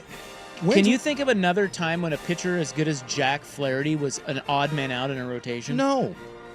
And just, does anyone doubt that Juan Soto's going to end up in L.A. somehow? I mean, what... Do they eventually run out of money, or is it literally an unlimited pipeline? Well, Juan Soto already paid for himself. Even if they paid him $60 million this year, they made that so much more back in marketing and sales and stuff. I'm assuming they're just thinking the same thing's gonna happen with Juan. Yeah, I don't. Okay, that was a little out of context, but we were talking about the Dodgers. And I can tell you this: I have to root against them now. Officially? Well, because we had to root for them against the Yankees because it's the Yankees. But I can't. It's tough. It's getting harder. It's absurd. It's getting harder. Ohtani's goodwill may be running out with the Blake Snell signing. And number 1, we have a college basketball bonanza today, led by your Oregon Ducks, taking out San Diego State. The undefeated men of increase Oregon Ducks. Beat them by 10. So now they're going to play the win. They're going to go back home, take a couple days off, and then on Saturday, they're going to play the winner of tonight's game between Alabama and Rutgers, which is in Vegas. And Alabama is number 9 in the country. Rutgers has a couple of the top freshmen. So it should be a good game. Do we know where that game will be? Have we figured that out? I actually don't know where that game's going to be. Schultzy, you're a sports nerd. Do you have an idea of where that game is going to be held? Do they go back to Vegas after going home? I don't think so. I'm trying to find it, but I don't think so. Number 3, Gonzaga lost in overtime today. First loss of the season. They lost to West Virginia, unranked West Virginia, 86-78. Yeah. Auburn is number 4. They won the Maui Invitational, beating Memphis 90-76. Colorado's luck ran out as they fall to number 5 Iowa State 99-71. We also had 14th ranked Indiana getting bludgeoned by Louisville 89-61 in the battle for Atlantis. Currently, Creighton and Texas A&M are on the court. They're tied 47-all in the second. And is there anything else I need to tell you about? Oh, Michigan State, North Carolina later. And Arizona and Davidson, if you care about that. 24th ranked Arizona is going on right now. It's like 10-5 Davidson. Oh. Does that do anything for you? No. Well, just they were ranked, and it was a former Pac-12 team. Victor Rico's Mexican food. Score big this Black Friday at Victor Rico's. Buy a $30 gift card. Get a free $12 burrito. Friday, November 29th only. Fun college football playoff talk, and then we'll get Joey Harrington in here to talk Oregon, Washington next on The Fan. Check out the Fan merch line.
Bud Light presents a rivalry week edition of Primetime with Isaac and Sue. Nothing easier to enjoy than that. Bud Light. Easy to drink, easy to enjoy. On 1080 The Fan. Ho, ho, ho. Nice to have you along. If you're out there. I don't know if you are. Yeah. I mean, but we're here. Yeah, we're here. We're grinding. Yep. Well, kind of. I mean, not really. We're here. I don't know. Talking sports, man. Sports. That ain't no grind. No. Schultzy would do this for free, and he probably is in there. Close. He's doing this for a sack of McDonald's and some hair gel. Questioning my life choices. Maybe a nice Mariner quarter zip. Although, like, what do we? This is the universal. Every sport has this. It's the Mariner quarter zip, but football does the same style. So. No one loves himself a quarter zip quite like Jordan Schultz. Peyton Manning. That would be the only. Oh yes, he does. Yeah, what was that commercial? That's a quarter zip. No, don't give me the half zip. I want a quarter zip. Well, we got Joey Harrington coming in here next. We'll get some Oregon-Washington talk going. We haven't talked much about it this week, although it is only Wednesday, but we're off the next 2 days. So it's lost some juice, in my opinion. Well, yeah. I mean, I was talking to, I was texting back and forth with Masters Pete the other day, and he was talking about, oh, man, this game is huge for Lanning, biggest game in Lanning. And I'm just like, Well, I mean, look, if you lose the game. Well, I know, but even if they lose, they're going to the Big Ten title game. Like this, I get it. People want revenge on Washington, but the reality is the eye is not on that prize right now. No. The eye is on there's the bigger picture. fish to fry, and Washington is not a bad team, but Washington is not a good team at this point, and it feels like a foregone conclusion. It does. They're gonna win. Yes. It's at home, and they don't lose at home very often. Yeah. I know that they're 0-3 against these guys under Lanning. They're going to waltz into the Big Ten title game and play Ohio State again. But you got a 6-5 team with a quarterback issue on the road in one of the hostile environments to play in the country against against an Oregon team that again is pretty focused in right now. I mean, I guess if you're UW and you want to try to use the Wisconsin game as maybe Oregon's vulnerable right now, I guess you could do that. And Washington is, I mean, it's a capable team. I mean, they're 6-5. They should have beat Washington State. They should have beat Rutgers. That's about it. I mean, so if you did that, it's an 8-win team, and maybe 8-3 feels a little different. But like USC has Notre Dame this week, and that is intriguing. I heard this one today. So Notre Dame, the two interesting teams that the record doesn't indicate how good they are. One of them is Kansas, right? We talked about this. If you ended every game that Kansas has played this year at the 2-minute mark, Kansas is a 9-win team, right? And there are 6 teams in the country that have led every game in the fourth quarter. Is USC one of them? USC is one of them. Wow. USC has 5 losses. Would you care to guess so there's 5 other teams that have done it. Would you care to guess how many total losses those 5 teams have? Wait. So you said there's 6 teams. 6 teams. That have led. Wait, what was it? They have led every game in the fourth quarter this year. USC has had a lead in every fourth quarter that they've played. But I'm sure there's more than 6 teams that have had a lead in the fourth quarter. In every game, only 6 teams have had the lead in every fourth quarter game that they've played. Really? Yeah. Okay, well, Oregon's one of them. Yeah. And so what was the question? So I'm confused. How many? So USC has 5 losses. If you take the other 5 teams that have done that, how many total losses? I see. Okay, yeah. Oh, okay, yeah. So Oregon would have none. Maybe Penn State has 1 or something. I don't know. Maybe 3. 5. Yeah. So they have half of the losses of those 6 teams. So that's one of those, when you look at USC, if you're Notre Dame and you need to beat USC. If Notre Dame loses, they're going to bump Clemson or one of those SEC teams above them. Notre Dame needs this game. Oregon doesn't necessarily need this game for really anything other than, I don't know, pride. But when you look at USC, Notre Dame, USC can say, hey, we're better than our record. Washington isn't. Sometimes record doesn't tell the whole story. It's what I brought up Kansas and I brought up USC. They're better than their record. Washington is about what their record says they are.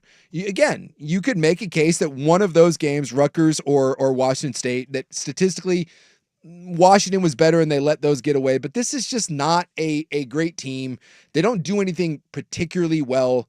And I just don't see a path forward where they beat Oregon at home. Doesn't mean that they can't. It's a rivalry game. Funky things happen. But this just when BYU played Kansas, when Notre Dame was playing USC, those games would scare me. I think Tennessee Vanderbilt this week, again, speaking of a game that Tennessee has to have, that game scares me. This one with Washington, it doesn't scare me. There's just nothing about Washington that I find particularly excellent. It's there's nothing that's horrible, but it's just it's a C+ team. So more on that. Oregon's not. More on that with Joey next. This was on the text line yesterday. We didn't get it in, but I wanted to put it out there that you realize there's a chance that all 4 of the Power 4 champions are new members to their leagues.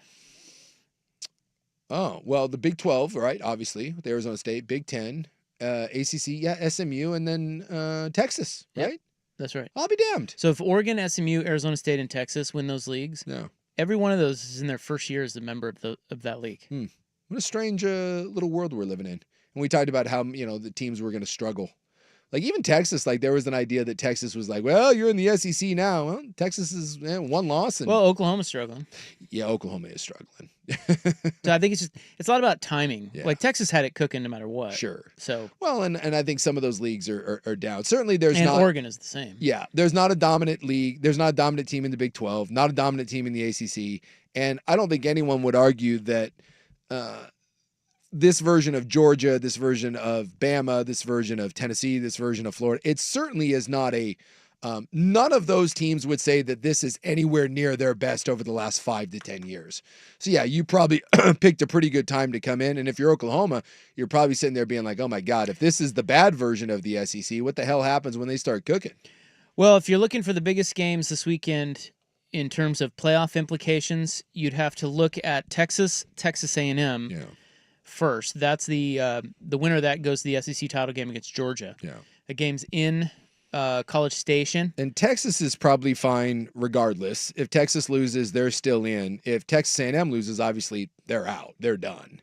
So certainly a much bigger game for A&M than it is for Texas. And then the other one is Clemson, South Carolina, believe it or not. Yeah. Because they're playing and rivalry game. And the winner of that has a shot to back into the tournament. Yep.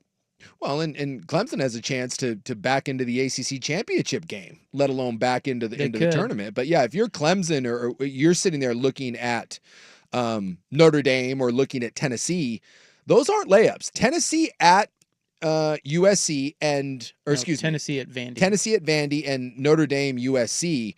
Remember, Notre Dame too, on the road last week in New York. Now have to go on the road to LA, right? It's long trips. Against a USC team that is not bad. They made a quarterback change, playing better. And if either one of those loses, Clemson or South Carolina or Alabama, someone like that, they can jump right up and grab that. I think if Notre Dame loses, I think they are out. And if Tennessee loses, they are for sure out. There are 3 losses and they're done. And then also keep in mind that the Big 12 still has to be settled. Arizona State, Kansas State, Iowa State. And BYU, I think Kansas State's out. I think Iowa State has to win that game. Yeah. And Kansas State, even if they win, I don't think they can get in. They can, but it's this convoluted tiebreaker. But Iowa State can. Yeah, they need to win that game. They need to win that game, and then BYU, Houston. So the Big 12 actually has a bunch of games that do matter. So it's a sneaky little slate. I will mention this because nobody else is, because it's much like the Oregon-Washington game, feels like a foregone conclusion. No one is talking about the idea of Michigan beating Ohio State. No. And I get why. But worth mentioning that if Ohio State should lose that game, now we're down to the Penn State-Indiana tiebreaker scenario for who plays Oregon in the Big Ten title game. And do we know how all that shakes out? I thought Penn State had it, but No, it was... I think it... well, now they would know because they're both... No, because Indiana plays Purdue and Penn State. Are they playing this week? Yes. They got to be. Who Penn State has Maryland. Yeah. So they're both playing cupcakes. Yeah. But I think that would matter. Based on the tiebreakers. But I think if both win, I do believe that it's Penn State that would get the nod over Indiana. I think I read that. Don't quote me on that, but Indiana's out of the Big Ten title chase? No, because unless Penn State loses. Maryland beats Penn State. But I believe if Penn State and Indiana win and Ohio State loses, I do believe that it's Penn State that ends up going. But again, not 100% certain on that. And the other one, too, is, remember, we brought this up. Dude, Syracuse is 8-3. Yeah. Syracuse is not a bad team. They got a little offense. They got a little offense. And their losses, 2 points to Stanford. They got blown out by Pitt, and then they had a close loss to Boston College, and they host Miami. Yep. If Miami has to win. If Miami has to win. Miami loses, here comes Clemson into the ACC title game. Do you trust Mario No, Cristobal? I don't at all. I have zero faith in the Miami Hurricanes defense. I have zero faith in Mario Cristobal. So Like I said, It's a big one. There's some sneaky good games. You know, It's the other funny one- that the one that no one's giving any credit to is, like you said, Michigan and Ohio State. The other one, too, that is worth mentioning is Auburn, Alabama. Yeah. The Iron Bowl. Alabama's sitting there 13. Yeah, still So they're sniffing around. They're waiting for some team above them to stumble, and if they do, maybe they can still get in that tournament. Watch Alabama get in the tournament and win it. They would probably need 2 teams to stumble, but yeah, wouldn't it be something if the teams above them, let's say Tennessee loses and like Miami loses, Notre Dame, and then Alabama screws it up and loses to Auburn. And Then who's in? I think DeBoer may get murdered. I think someone may pipe bomb. Well, Kalen we wouldn't DeBoer. want that. No, we wouldn't. But they're not happy down there in Alabama. Who would get in then? Then you're probably talking Ole Miss. Kansas still have a shot? I don't think so. I don't think so. All right, let's get Joey in here. We'll talk a little Oregon-Washington weekly visit with our friend, former Ducks quarterback. Also played for the Lions on Thanksgiving Day. My Lions. So, Joey next. But first, Schultzy with SportsCenter. Bud Light presents a rivalry week edition of Primetime with Isaac and Sue. Nothing easier to enjoy than that. Bud Light. Easy to drink, easy to enjoy. Now, from the Fan Sports Desk, a SportsCenter update on 1080 The Fan. First on the Fan, your Portland Trailblazers in action in Game 5 of a 5-game road trip. Indianapolis taking on the Pacers. About 9 minutes to go in the third quarter. Portland still leads 70-67. Anthony Simons leading the way with 20 points so far. He's at 3 3-pointers. Denny Avdia still at 12. Shaden Sharp still sitting at 11, your leaders so far. On the college hardwood, the Oregon Ducks getting it done against the San Diego State Aztecs, 78-68 the final. TJ Bamba leading all scorers with 22. Keyshawn Barthélemy had 16 points off the bench, keeping Oregon undefeated at 7-0 on the season. In the NFL, the Minnesota Vikings signing former Giants quarterback Daniel Jones. He's reportedly starting out on the practice squad. That leaves the possibility open that he could sign with another team if a starting job opens up. And speaking of the Giants, new starter there, Tommy DeVito, is a long shot to be under center on Thanksgiving against the Cowboys because of a forearm injury. That means Drew Lock would be the starter. Veteran Tim Boyle would back him up. And one quick baseball note, the reigning World Series champion Los Angeles Dodgers signing 2-time Cy Young winner Blake Snell to a 5-year, $182 million contract. More sports scores and stories in 30 minutes. I'm Schultzy at the 1080 The Fan Sports Desk. Listen live or on demand on the Odyssey app, the Fan's desktop player, or tell your smart speaker to play 1080 The Fan. The home of Primetime with Isaac and Sue. Weekdays 3 to 7, 1080 The Fan.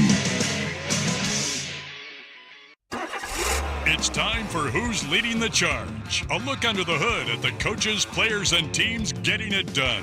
Brought to you by Battery Exchange. To Mamu. Chris Paul. Back inside. Wembanyama makes him pay. I'll never get used to that. That's old Wemby doing his thing, slamming balls into the hoop, into the basketball ring. Right there. Isn't that Ted Cruz, right? The old basketball ring. Boy, he's good at putting it in the old ring, isn't he? He can do that. Yeah. Real tall. Yeah. Except they, I guess San Antonio's 2 above 500, so. Who's Leading the Charge? Powered by Battery Exchange. Mention code BXT10 at checkout for 10% off your entire purchase this month. Online at batteryexchange.com. Guys, it's finally here.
Easy to drink, easy to enjoy. On 1080 The Fan.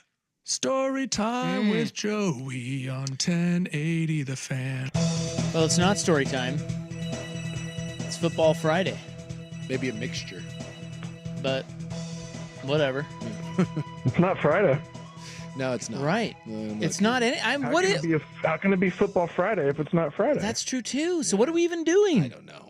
It's a weekend Wednesday sort of feel. This whole thing. It's Joey Harrington, everybody. I'll tell you what we're doing. Here's what we're doing. What do we? Because I got a text last night saying that we might not talk on Friday. Yeah. Because of like some national conspiracy and all that stuff. And I said I can't do that. No. Like you have become a part of my not just my week, but my soul. My green couch. A fabric right? of the community. Amazing. Yeah. The fabric of the couch. Well, at least one of you is part of the fabric of the couch. The other one just like screw it. I'm gonna go sit up in Bellevue. Actually, by the way, we never really did talk about it. Did that whole thing get resolved? It actually did, believe it or not. My hatred of Audi of Bellevue led that, like Joey jokingly said, you should go see the BMW of Portland people because my Vancouver Ford, my guy, Monty, I haven't bought a car from anyone else in 20 years.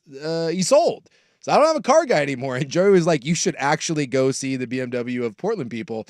And I was like, hey, if you were serious, give me a heads up. And Joey threw me the contact over there.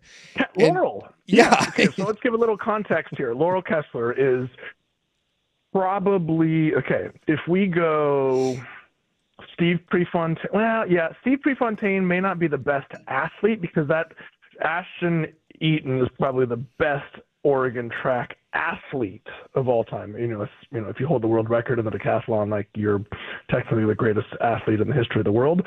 So then, like in terms of athletically, then maybe Steve Prefontaine. And then third after that would be Laurel Kessler, who is over there. Yeah. And when I told her that she was about to encounter the fifth best 2001 center in college football, she was very impressed. And so I ended up going down there literally the next day after we had that conversation. And lo and behold, that was the first car that I've gotten a non-Ford from my guy in 20 years. And they were phenomenal. I do owe Joey Harrington what would you say, like an thank attaboy, you, a thank you, a gratitude. What if Laurel Kessler suddenly becomes the new manager at Audi of Bellevue? Well, then what? I hate to say it, but then the meteor will still have to hit it. Maybe she can be spared, but sometimes the world works out the way it's supposed to work out. So once again, Audi of Bellevue, kiss my ass. You can all go to hell. But it led me to the BMW of Portland people. It actually led me to Joey Harrington, to the BMW of Portland people, to Laurel, and could not have been nicer people. Okay. Well, there you go. Yes. I'm really happy to hear that. I'm happy that your non-green couch experience turned into a good auto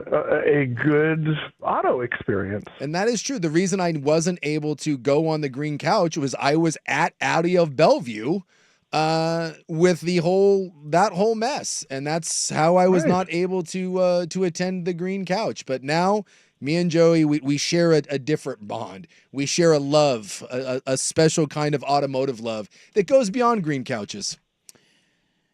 Okay, I have a Lions question. Get ready to go. Well, I was reading about the fact that Dan Campbell is 0-3 on Thanksgiving. Okay. And then I read further in the story, and it said that the Lions are 5-17 in their last 22 on Thanksgiving. And I thought, wow, well, that's not really that shocking because the Lions used to suck. Yeah. But Campbell has them cooking, and he still doesn't win on Thanksgiving. So my question to you is, playing in Detroit and playing on Thanksgiving, is there something to that being a tough game to win? Maybe because of all the hullabaloo families and stuff in Detroit around Thanksgiving, or is that just happenstance that Detroit has not had a good record on Thanksgiving? I thought you were going to ask, what did it take to earn 20% of the Lions' victories on Thanksgiving in the last 22 years? Yeah. So you got one. You've told us that story before. One of them, yeah. Yeah. No. Wait, I had one with the Dolphins, I mean, there's no story about the one for with the Packers. We just beat them. I didn't do anything to deserve it. But at least you're honest. Yeah. So what's the what's up with that? Is it hard? I mean, it's like, is that? In other words, I'm looking for a betting angle tomorrow. I like to. It's Thanksgiving. I just want to bet on the game. It's the Lions and Bears. I don't really care, but maybe Joey says, "Hey, you know what? Always fade the Lions on Thanksgiving." I was there. I know it's a tough game to win for them for a lot of different reasons. Then I'm betting the Bears. See what I'm getting at? Yeah, I don't think that's because it's just as tough for the Bears that are coming into town. Like it's a short week. It's an incredibly short week, and it's a weird week because of the holiday. All right. Man, so no betting. I don't know. I don't think there's any real betting. If I was making a bet, I would bet on the Lions. Well, and it's simply because last year, when you think about this, year one with Dan Campbell, Lions sucked. Right?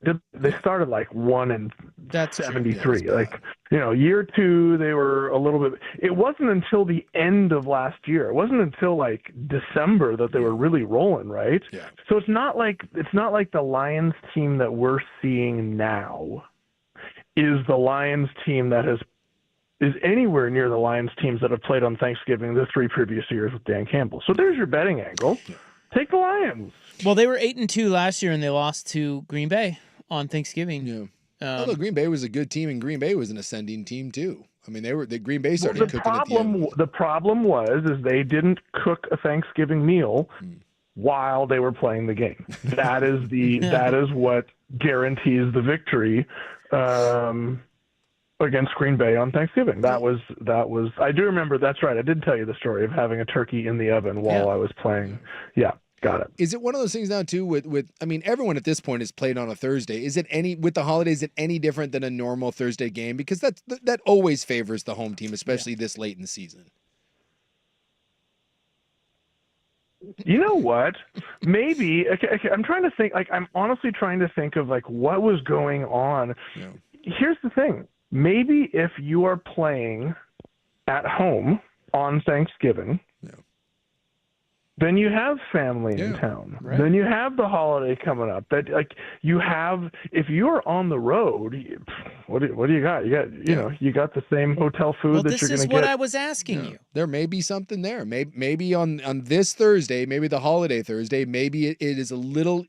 For the first time, maybe it takes away some of the advantage of playing at home. A lot of distractions. Of distractions. But okay, great. So go look at what's the Cowboys' record then?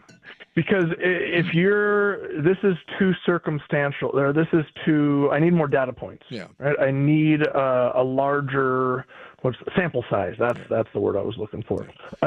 Because if this is going to be your hypothesis, then it has to be true across whether it's Detroit or Dallas or any home team on the NFL Network game. Dallas, right? Because that's.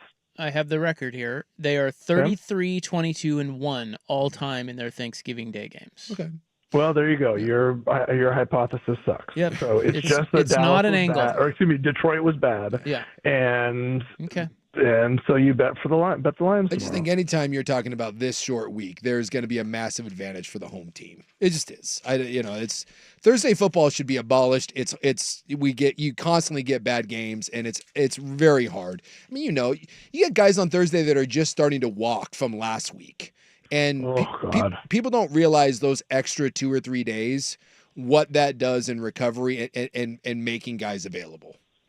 Not only physically making them available, but I remember my first Thanksgiving game, we literally took the exact same game plan from the week before, and we just changed the cover on the binder and said, it's Patriots week now. It's like, well, what do you mean? Like, this is exactly what we did last week. Like, there's no game planning for it. There's no, like, nope, just doing the exact same thing we did. That is so dumb. Yeah. So there you go. Now, see, there's a betting angle. If I get that inside info, I'm betting against you. Well, again, it's when you condense things, people like the NFL and college, everything is very routine. And when you eliminate a day, it's hard enough. You start taking away 2 and 3, and there's only so much. I mean, there's just there just isn't enough time to do install and kind of get things ready like that, especially if you're playing a superior opponent like the damn Detroit Lions, whose offense at this point is unstoppable. Okay. Oregon, Washington, they're playing. I don't know if you knew that. They are. Let's talk about it coming up next. It is not Football Friday, nor is it story time. I don't know what it is. It's very awkward. But it's great to have Joey Harrington here on the day before Thanksgiving. More with Joey next on The Fan. It's time for a Ducks Report, the inside story on Oregon athletics. Brought to you by Mods PDX. The future of building is here. Pass to Barthélemy. Top of the key. 3 is good. 65-57 Ducks. The threes are going in for the Ducks. 45% from 3 in the game, 9 of 20. Yeah, Ducks win again. They're 7-0. They beat San Diego State today. And we did confirm the game against the winner of the Alabama-Rutgers game is back in Vegas. So they're going to fly They go home for Thanksgiving and then they go back down. Back to Vegas. Kind of weird. But and that is for the winner of this Players Era tournament. And if they win, the winning team splits like $1.5 million. Yeah, that game will be Saturday on AM 910. Mods PDX, future of building is here. The home of dirt and spray. I like the 3 is that matters. I was somebody that, like, if I would have lived with this version of basketball, my life would have been more.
Bud Light presents a rivalry week edition of Primetime with Isaac and Suk Nothing easier to enjoy than that. Bud Light. Easy to drink, easy to enjoy. on 1080 The Fan.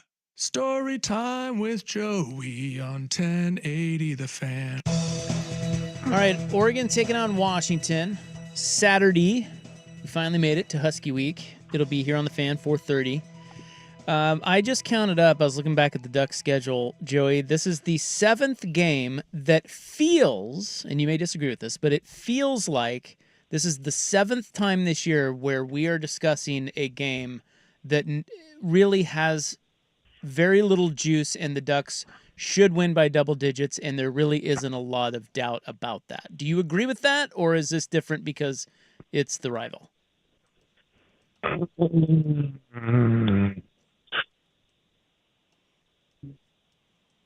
Yes. I just have a hard time admitting that, I think, is the biggest thing. Especially after the last, I would say 3 years, but it's 3 games over the last 2 years. Like, there has been so much riding on this game over the last couple years. And Washington has been so significantly better than they were for the previous, 2 decades? Mm-hmm. That it's hard to just, flip a switch and be like, oh, well, the Huskies stink again. Right? I don't know. And our recent body of work, 16-13 against Maryland, and what was it, 20-17 or a squeaker against Wisconsin. It's not like we're blowing people out like we were weeks 5, 6, and 7. Well, first of all, should it be a 3-touchdown win? Yeah, it should. Well, Maryland was 39-18. Yeah. And then the Wisconsin was 16-13. But Wisconsin was 16-13. Yeah. I knew that. I was just making sure you guys knew that. Yeah, you were testing us, and we were on it. Mm-hmm. We were on it. We're sharp. Because you have those computers in front of you. Well, that's true. But it's the right. I mean, I was talking to a big Duck fan who was like, "Man, this is such a huge game, and you got to beat Washington. Lanning cannot be 0-4 against Washington." And I get that sentiment, but at the same time, I'm like, well, one, Washington's way down, new coach, different team. 2, you guys are undefeated. It doesn't even matter if you lose, really. You go into the Big Ten title game, you can, everything's right in front of you, and it's a bigger prize. So it kind of takes a little shine away from this matchup. Yeah. I just don't want to admit to that. Well, you don't have to. You want to hold on to the Husky hate? Yeah. I mean, I don't know. It just feels like it's been a rebuild, right? For, like I said, for the better part of 2 decades, the Huskies were just like, all right, it's fine. Ironically, during that stretch, the Beavers were probably more often a better game, and now it's built back into something that, God, they've got us the last 3 times, and now you just want to punch them in the face, and it's like, oh man, you're not even punching the same people in the face. It's, Kalen DeBoer, you can't punch him in the face, and you can't punch Michael Penix or any of the 22 starters from last year. It's just all right. It's funny. Go ahead. Have you seen? I was going to say, you said Husky hate. Have you? You know who has held on to Husky hate? Yeah, Puddles.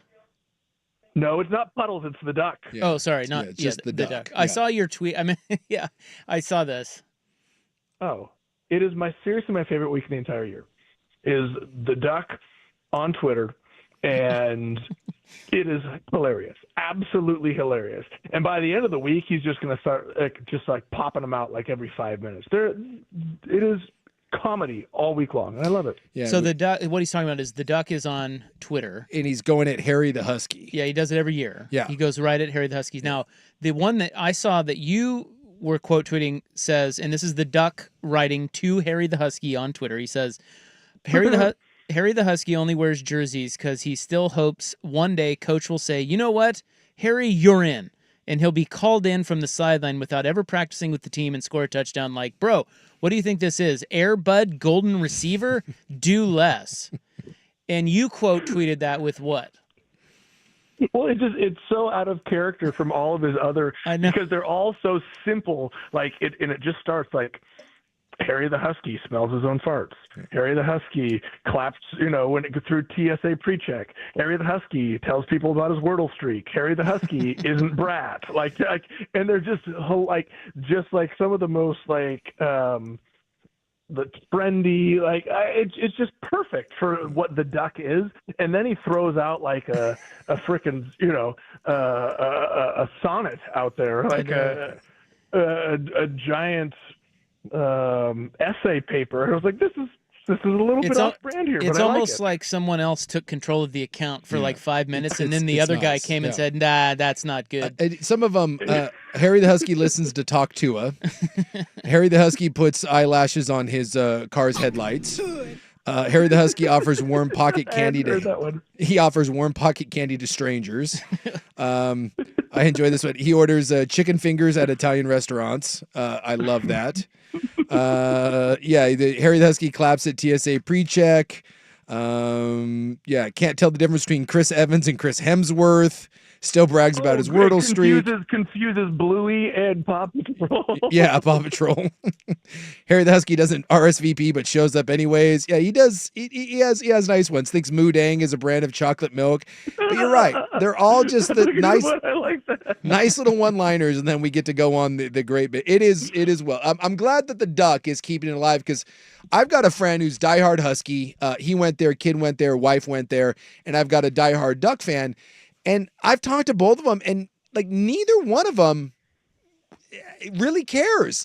Both sides have kind of they've just capitulated. They're like, hey, well, Is that just because Oregon's so good this year? I think Washington knows what's coming, and I think Oregon doesn't. As Joey said, it's not. This isn't the revenge. It doesn't feel. If DeBoer was still here, I think this would feel different. But now you're just beating up on Jed Fish, and Jed Fish didn't wrong you. He hasn't done anything to piss you off yet. So it's not even the right revenge. And so it just kind of ends up being a weird thing. But I think that speaks more to what is happening in college football, right? The reason you don't have all 22 starters, sure, you lost a few to the draft, but the majority of them transferred somewhere else, right? Your coach just picked up and left to go somewhere else. It's just, we're not even in the same conference, in the Pac-12 anymore. There's just all these weird things going on with college football that it's just we're all trying to figure this whole thing out. Yeah, Jabbar Muhammad played for the Huskies last year. That's right. One of the Huskies is on our team. That's just weird, right? I mean, Dylan Gabriel was playing in the Red River rivalry last year, and now he's in this, and it's just I'm with you. I the new brand of college football, it's great. The playoff is great. The regular season's been great, but this game. Well, it's hurting rivalries. There's no doubt about that. What is, outside of Kenny Wheaton, what is another big, awesome Joey Harrington Duck Husky moment that's one of your favorites? Doesn't have to include you. I just mean one of your favorite moments from Ducks Huskies. Oh, Jonathan Stewart in Seattle. Jonathan Stewart, dude ran for 720 yards and 17 touchdowns in Seattle. A guy from Washington, Oregon, going up into Husky Stadium and absolutely just running down their throat. That's one that I remember. That was. I think that's a pretty good one. I like that one. It's a good poll. I'm trying to look at what year. There's also. I only played the Huskies one time, and that was when they were number 6 in the country and came into Autzen. And I had a pretty marvelous day of about 172 yards passing, and maybe a touchdown. But when you have Mo Morris behind you and a defense that played out of their minds, we knocked them off. So I don't have a whole lot of great memories, personal memories, but that Jonathan Stewart game was great. It really was. It's such a weird rivalry too, because growing up in the area, dude, Oregon was nothing. Washington just kicked the hell out of them, and then it got flipped when in the 90s, and then you guys went on that run where it was like a 20-year run where. What was it? How many did you win? 17 out of 28. What was it? The 20 years prior to the pick. Yeah. Washington was 17-3 against Oregon. Yeah. In the 20 years after the pick, Oregon was 16-4 against Washington. Yeah. Like it is two completely lopsided 20-year stretches, and I've never seen anything like that in a rivalry before. No, and it was so strange because, like, last year and the last 2 years, right? Washington gets them, and Washington goes and plays for a national title, and it was so short-lived. And we don't know, maybe Jed Fish will rise again, but going into the new conference, like maybe there was an idea. If I told you that, hey, they're joining the Big Ten and one team had beaten the other 3 times in a row and had played for a national title, you kind of thought that maybe this would be Washington being here. But, I mean, we got Oregon, the only undefeated team left in the country. And, Washington's 6-5 and is going to the Sun Bowl or whatever. It's odd how quickly things changed. That one program and I guess Oregon didn't really rise up. It's just been a steady climb, whereas Washington kind of had a blip on the radar and now is kind of fallen back into somewhat obscurity. But things can change in college football quite Huskies fast. have had a pretty wild ride, haven't they? Yeah, they have. Yes. From all the way back in the 90s where they were awesome. Yes. And then just the doldrums. Mm-hmm. And then 0-12 or 0-11. Yeah. And then back up to almost winning it all and playing Michigan. By the way, that game, Saturday, October 20, 2007, Oregon beat Washington 55-34. Now, this is back when the rivalry game was not at the end of the year. It was middle of the season, obviously, October 20. Right. And that's the other one. It's weird that it's at the end of the year now. Jonathan Stewart, 32 rushes, 251 yards, and 2 titties. And then Andre Crenshaw also had Andre Crenshaw had 113 yards rushing, and Dennis Dixon rushed for 99 yards in that game. I think we had 500 yards rushing on them. Yes. It was, we literally ran the ball down the throat that day. All right. Yeah. What time do you start and drinking? their mascot sucks, so there you go. Yeah, and I was looking at Harry the Husky's Twitter. He doesn't clap back at all. Like no. He's just... he is a dog. Yeah. So the duck's great. The duck, he does a good job. Okay, what time do we start drinking tomorrow? What time does Joey crack the first one? Probably an old-fashioned. No. Depending on, Emily and her sister and some friends usually run the turkey trot, and so then we'll come back here for like a little brunch kind of thing. So it used to be like when you come back for brunch, turn the Lions on, and then depending on like how emotional I was feeling or like about watching the Lions play, whether it was like I hate those guys, then it would start earlier than it did. Or earlier than it normally would have. Mm-hmm. But it's kind of a play it by ear thing, depending on how how much PTSD I'm getting from watching the Lions play on Thanksgiving. Why don't you turkey trot? I can't because I can't trot, let alone turkey trot. What about you trot? What about a shuffle? What about a turkey waddle? Dude, I'm on my third knee surgery in 3.5 years. I'm still trying to just make this thing work, all right? You know what it's like, so just back off, all right? I can assure you every year I plan on running a marathon and then, or hood to coast, and then, there's extenuating circumstances. It hasn't happened yet, but I'm planning. I'm planning. Look, I'm just trying to carry my own golf bag again. All right. If I can just walk and carry my own golf bag, it'll be a big victory. So that's what push carts are for. I love my click gear. Thing's great. So what do you, if you decide to drink, let's say you are getting the PTSD from the line, what are you cracking? Like, what does the day go? How does your drinking day go?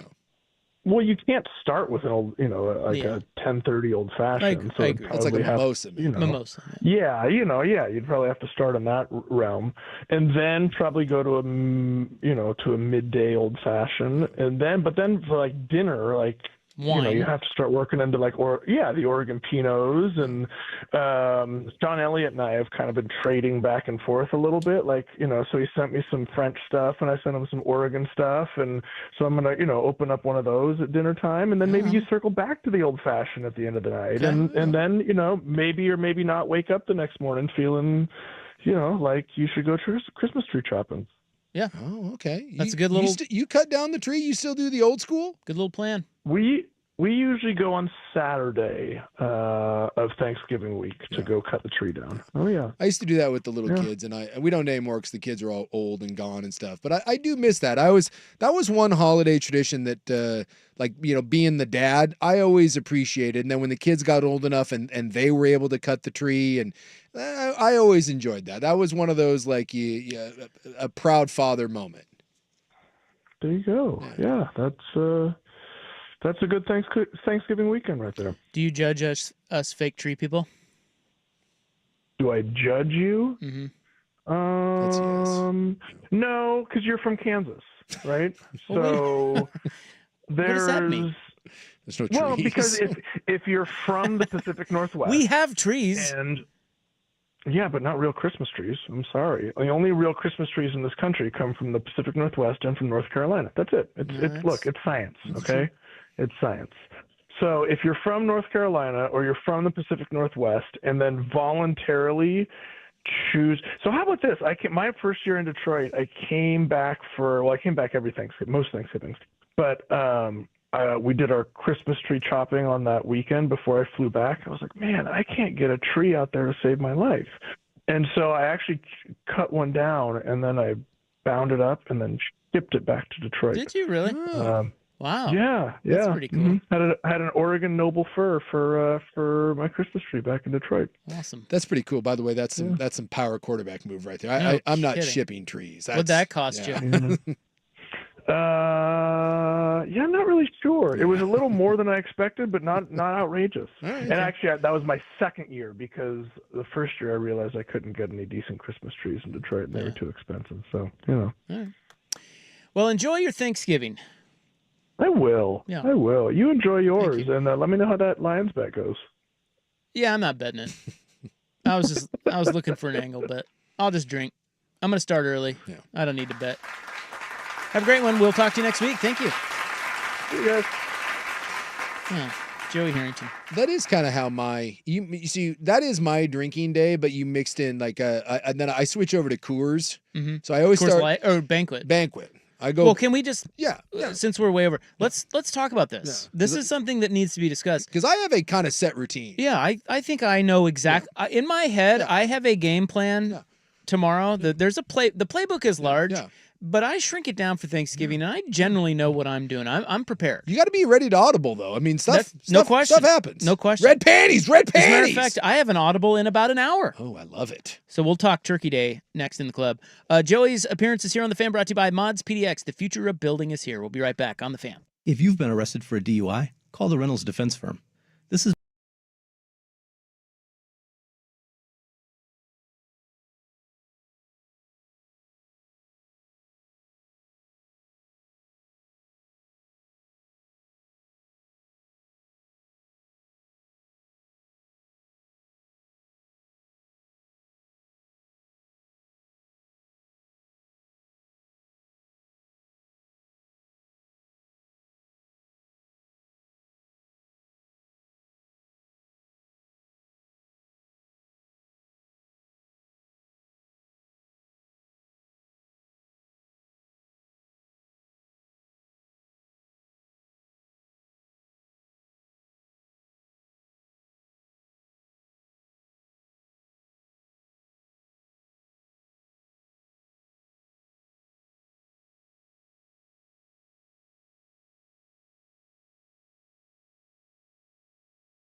Tell your smart speaker to play 1080 The Fan. The following show may contain adult themes not suitable for children. Shut the hell up. Club 1080 with Isaac and Suk. It does go well with a chicken. I didn't know hanging out with you was making me smarter. Full disclosure, Morty, it's not. Temporary superintelligence is just a side effect of the mega seeds dissolving in your rectal cavity. Oh, man. Yeah, and once those seeds wear off, you're gonna lose most of your motor skills, and you're also gonna lose a significant amount of brain functionality for 72 hours, Morty. Starting right about now. Club 1080 with Isaac and Suk is brought to you by Pub Beer, the official beer of Cheap Fun. That's like horseradish. Feels great, baby. Hey, Red Danny! Being a man of increase. It's a beautiful day. Bang, bang. Jane Jones. America, sad, uneducated,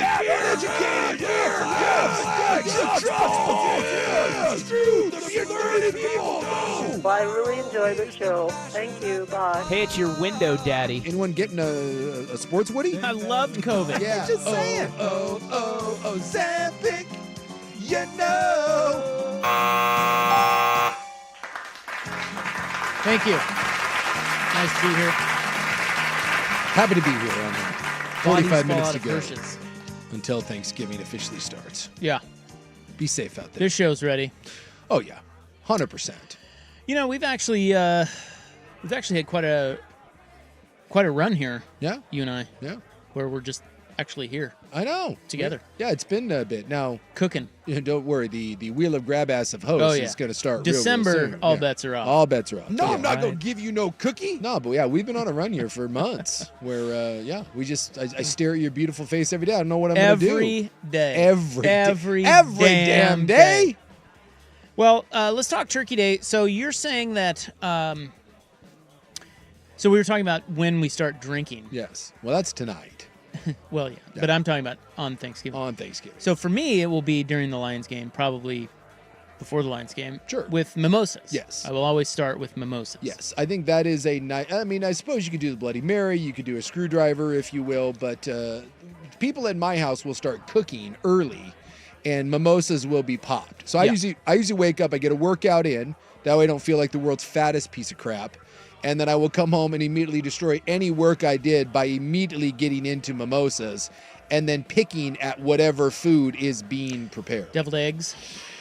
We usually do, like, we do an Asian Thanksgiving. We actually don't do traditional Thanksgiving food. So ours are going to be like, we're going to have some egg rolls going, some lumpia. There'll be like some barbecue pork, things like that, which are nice because they just, like, it's a rotating set of stuff. There'll be some spinach artichoke dip that'll come out at some point.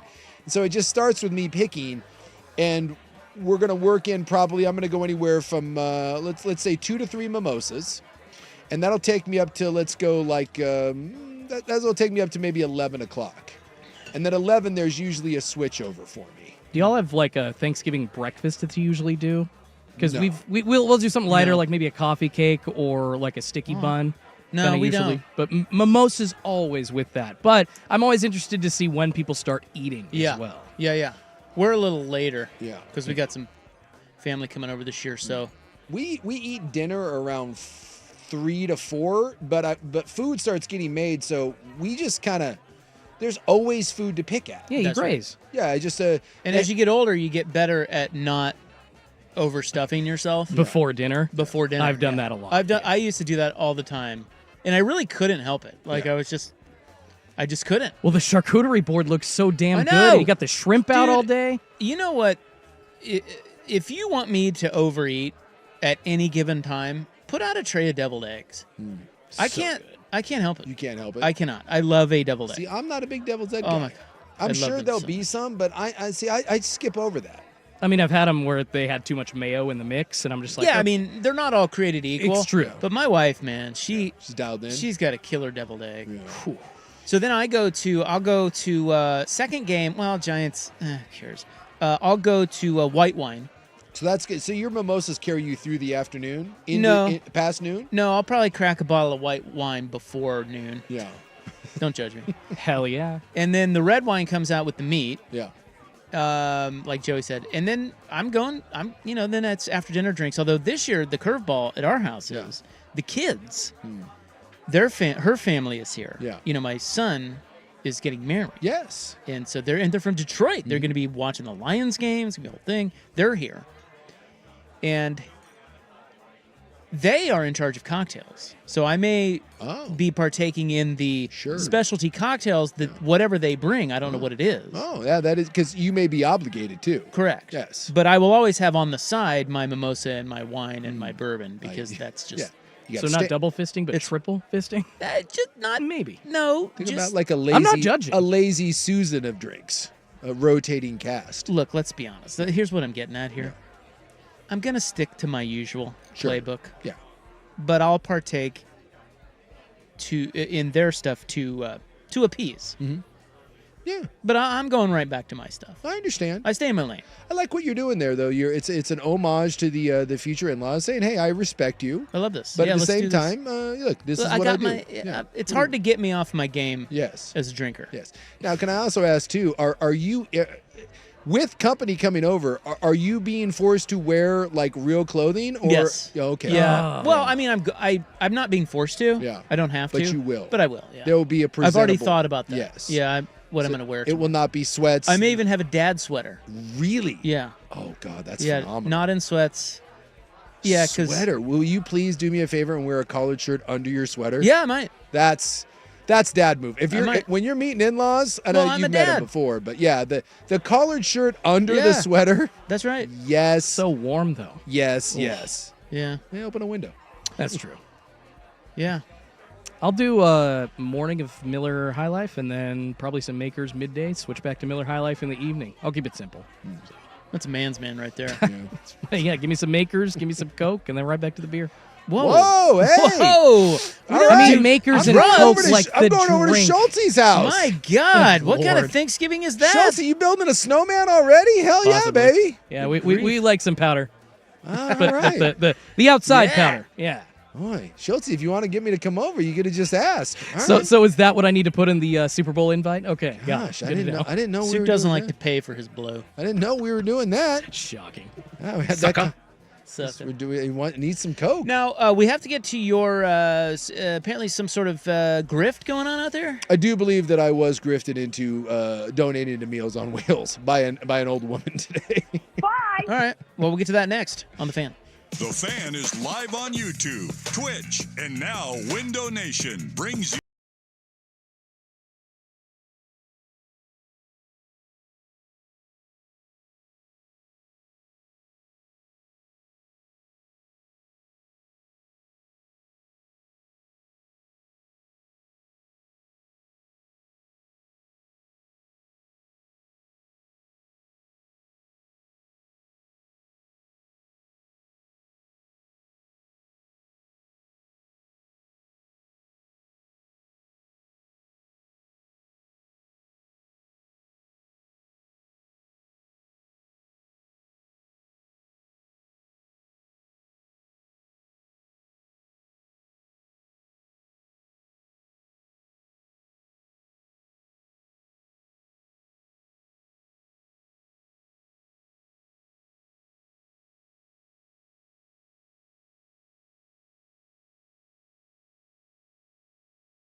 Club 1080 with Isaac and Souk is brought to you by Pub Beer, the official beer of Cheap Fun. Double Sun Power! Well, much to the chagrin of noted fan tout Jordan Schultz, the Blazers are not going to cover tonight. No. Or, I mean, the Blazers are going to cover. Yeah, because the spread was, what, 10? Yeah, sorry, yeah. 120, 10.5. 121, 114 with 9. Oh, nope, it's done. Well, is that the final? I think 121, 114. I mean, they made it close. They were trying to foul because they were down by 5, but just They not enough covered. time. They covered, baby. Yeah, I Hey, really, great I'm team. really Oh, wait, mad you against bet the spread. on them or against them? I thought you faded them. No, I played them to cover the spread. Oh, yeah, because Oh. you said they've covered 5 of 6 or whatever. Yeah, they're like, Yeah. that was the All right. Tumani Kamara stat. But Sorry. yes, they have covered a lot of games. I had that wrong. Noted fan tout Jordan Schultz wins again. Hey, good teams win, great teams win. Yeah. Get his picks. 1-900. He's got confirmed information. I love a good lock. I think on a Sprague recorded does line. it. Do you do the gambling show with Sprague? No. No. I wish. That'd be awesome if BetQL would bring me on. Yeah, but Sprague does like a full gambling show, like He on the does. weekends. and Is he a stuff. gambler? Yeah, I mean, he has a gambling him show. and Lucy Burge on BetQL. He's got yeah. confirmed information. John Anthony. John Anthony and Brad Only Sprague. $19.99 a month. I don't think you have to pay for Sprague's. John Anthony's is like $200 for like picks. See that? I think it's like $199 Again, for like a month I'll or something. say it again. That ought to be criminal. You're right. No, My- Rob's not so even true. kidding. The one I think should be criminal, and I've seen them a lot on TV, is the payday loan ones. Where like the ads, like some guy's in line and he can't buy groceries, and they're like, just download the app and they give you $300. And Yeah. like that stuff should be illegal. Yeah. Because you don't have $300 today. Guess what, my man? You're not gonna have $300 to pay those people back a week from now. So It's not going to be 300 either. no, it's not. It's like 8 billion% interest. Don't do that. That's the ones that bother me. Those- Thankfully, those have started to get outlawed state by state. But yeah, Oh. I think there's a couple because they operate on like tribal nation land or I don't know, whatever. man. I see ads for them now on Yeah. TV, and I have a streaming box, so I get ads from all over. But I can't tell you the number of ads I've seen recently watching sports where it's always the same guy in line, can't pay for his groceries or like a car bill or whatever, and lady's like, just download the app and you get $500 instant dollars, and it's like, geez, they're just giving me money as if there's no strings attached. And then the disclaimer at the end is the Micro Machines guy. 45% interest. 45%. You will go to jail. Yeah, nothing weird going on there. All right, so what's the grift? Oh, all right, happened? see, yeah. Focus. As you've stated, you've learned this by your Bi-Mart trips. Do not mess with old people Oh my God. when they're grocery Whoa, shopping. it's not old people. Yeah, old It's ladies. old women. Yes. I take my father-in-law to Bi-Mart every Tuesday, and Yeah. it's just I've come to love it. It's just so fun. Yeah. He bought 4 more T-shirts because they were $3.99. Can't afford to not buy Can't. them. Yeah, that's right. Bi-Mart's There's awesome. Not so that- many not things that in there value. you can't afford not to buy. Now he's fired up about the 2 for $5 fleece blankets. Oh, man. But do you need 2 fleece blankets? no, of course not. But it doesn't matter. the They're value. 2 for $5. 2 for $5. Throw them in the cart. You got to get them. It's so fun. But I am telling you are not, dude. Because I don't do a lot of shopping. I Yeah. never have. I stay Yeah. in my lane. I'm a one-trick pony dad. Okay, maybe 2 tricks, and one of them is not shopping. And so I've learned, and Bi-Mart's not a huge store. Yeah. It's not the men. They're often a lot of old men. It's usually all old people, but they're often old men stumbling around trying to find things, and they're Sure. fine. It's the same. It's the women, and when they have shopping carts, Yeah.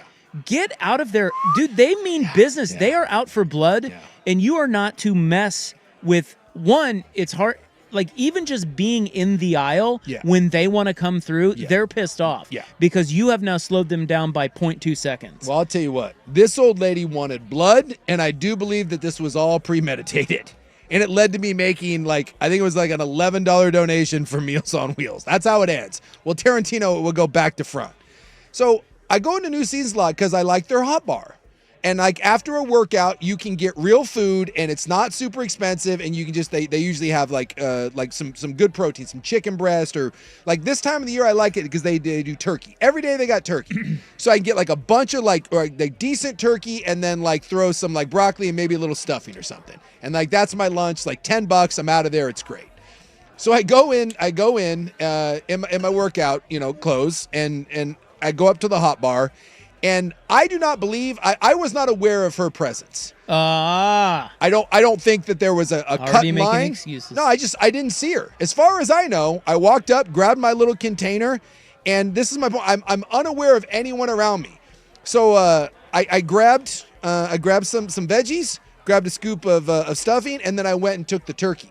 There was like 5 big pieces of carved turkey. It's like thick, like you would have at Thanksgiving. I was all excited. So there was only like 5 left, so I took them, and one of them was the little bastard end piece. You know what I mean? Yeah. It's like it's not even like a full slice.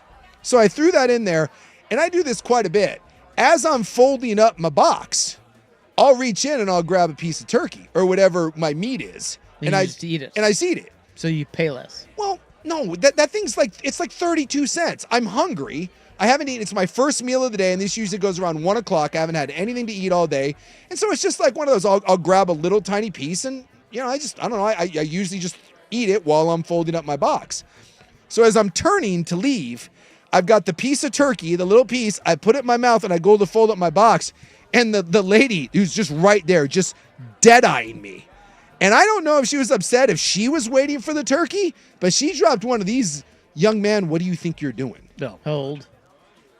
80? Oh, wow. Old. Yeah, you don't mess with old. the 80-year-olds. I got it. Dude, I'm almost 50 and I got young man. This was an old woman, and she had a mighty hump. There was all hunched over. All hunched over. Like time and anger and bitterness had caused a mighty lurch forward. Like she could be in a cathedral somewhere, like just ringing bells. And I didn't know what she said. Young man, what are you doing? I didn't have an answer.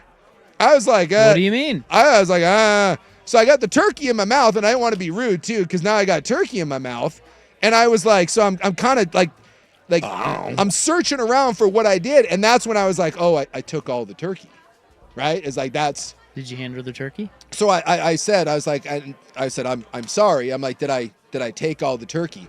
And she says, that's not what I'm talking about. Oh. So I'm like, all right, well. Now again, I'm perplexed at the whole thing. You know what she's upset about? I ate the piece of turkey. I didn't pay for the turkey.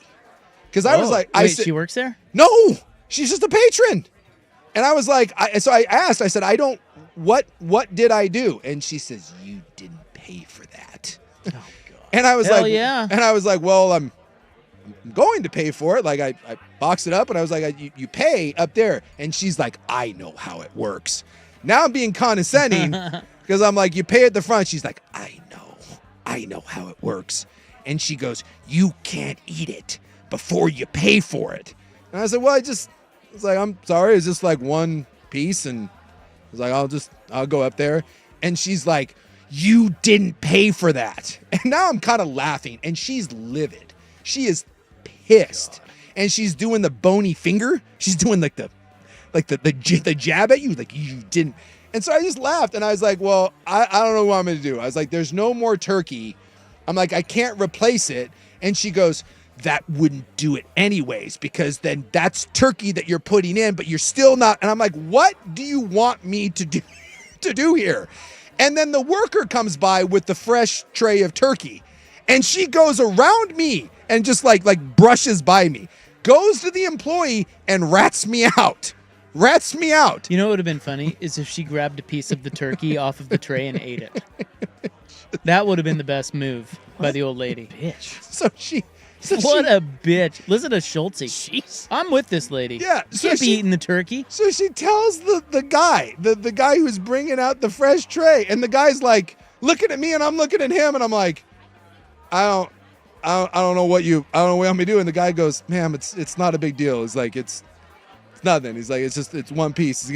He's like, it'd be one thing if he was eating the whole thing. And she's like, he can't just eat whatever he wants. That's not the way. Right. That's not the way. Principled. Way this works. And so the guy's like, he's like, dude, I'm sorry. He's like, ma'am, you're fine. Whatever. So I go to box it up, and she just keeps yelling at me. So I turned to her and I said, ma'am, what would you like me to do to resolve this? What would make you feel better? Because now I'm laughing, and she's like, this isn't funny. What is so funny? And I can't help it. I'm being yelled at by like an 80-year-old woman with a mighty hump. I'm just laughing at her, and that's just making her more angry. And normally I would just tell someone to go kiss my ass, but you can't yell at an 80-year-old woman. No. Like, what are you going to do? You have to pretend like you care what she's saying. Yes. So I just said, because she's old. So I literally was like, what can I do to make this better? I said, would you like me to buy something else? I'm like, I will go purchase something else so you don't feel.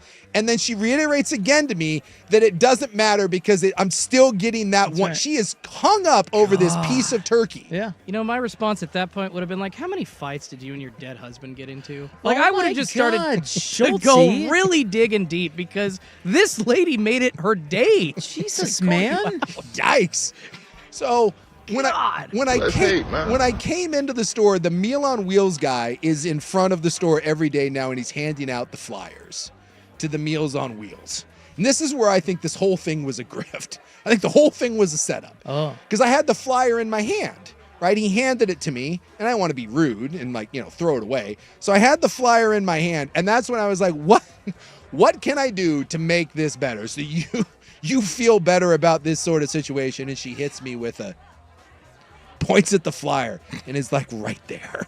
She goes, there's the answer. There's what's that? And I was like, you want me to donate to the Meals on Wheels? And she's like, I think it would be a good punishment for you. Hell yeah. And I was like, you know what? I said, I will be glad to donate to it. And she goes, I want to see you do it.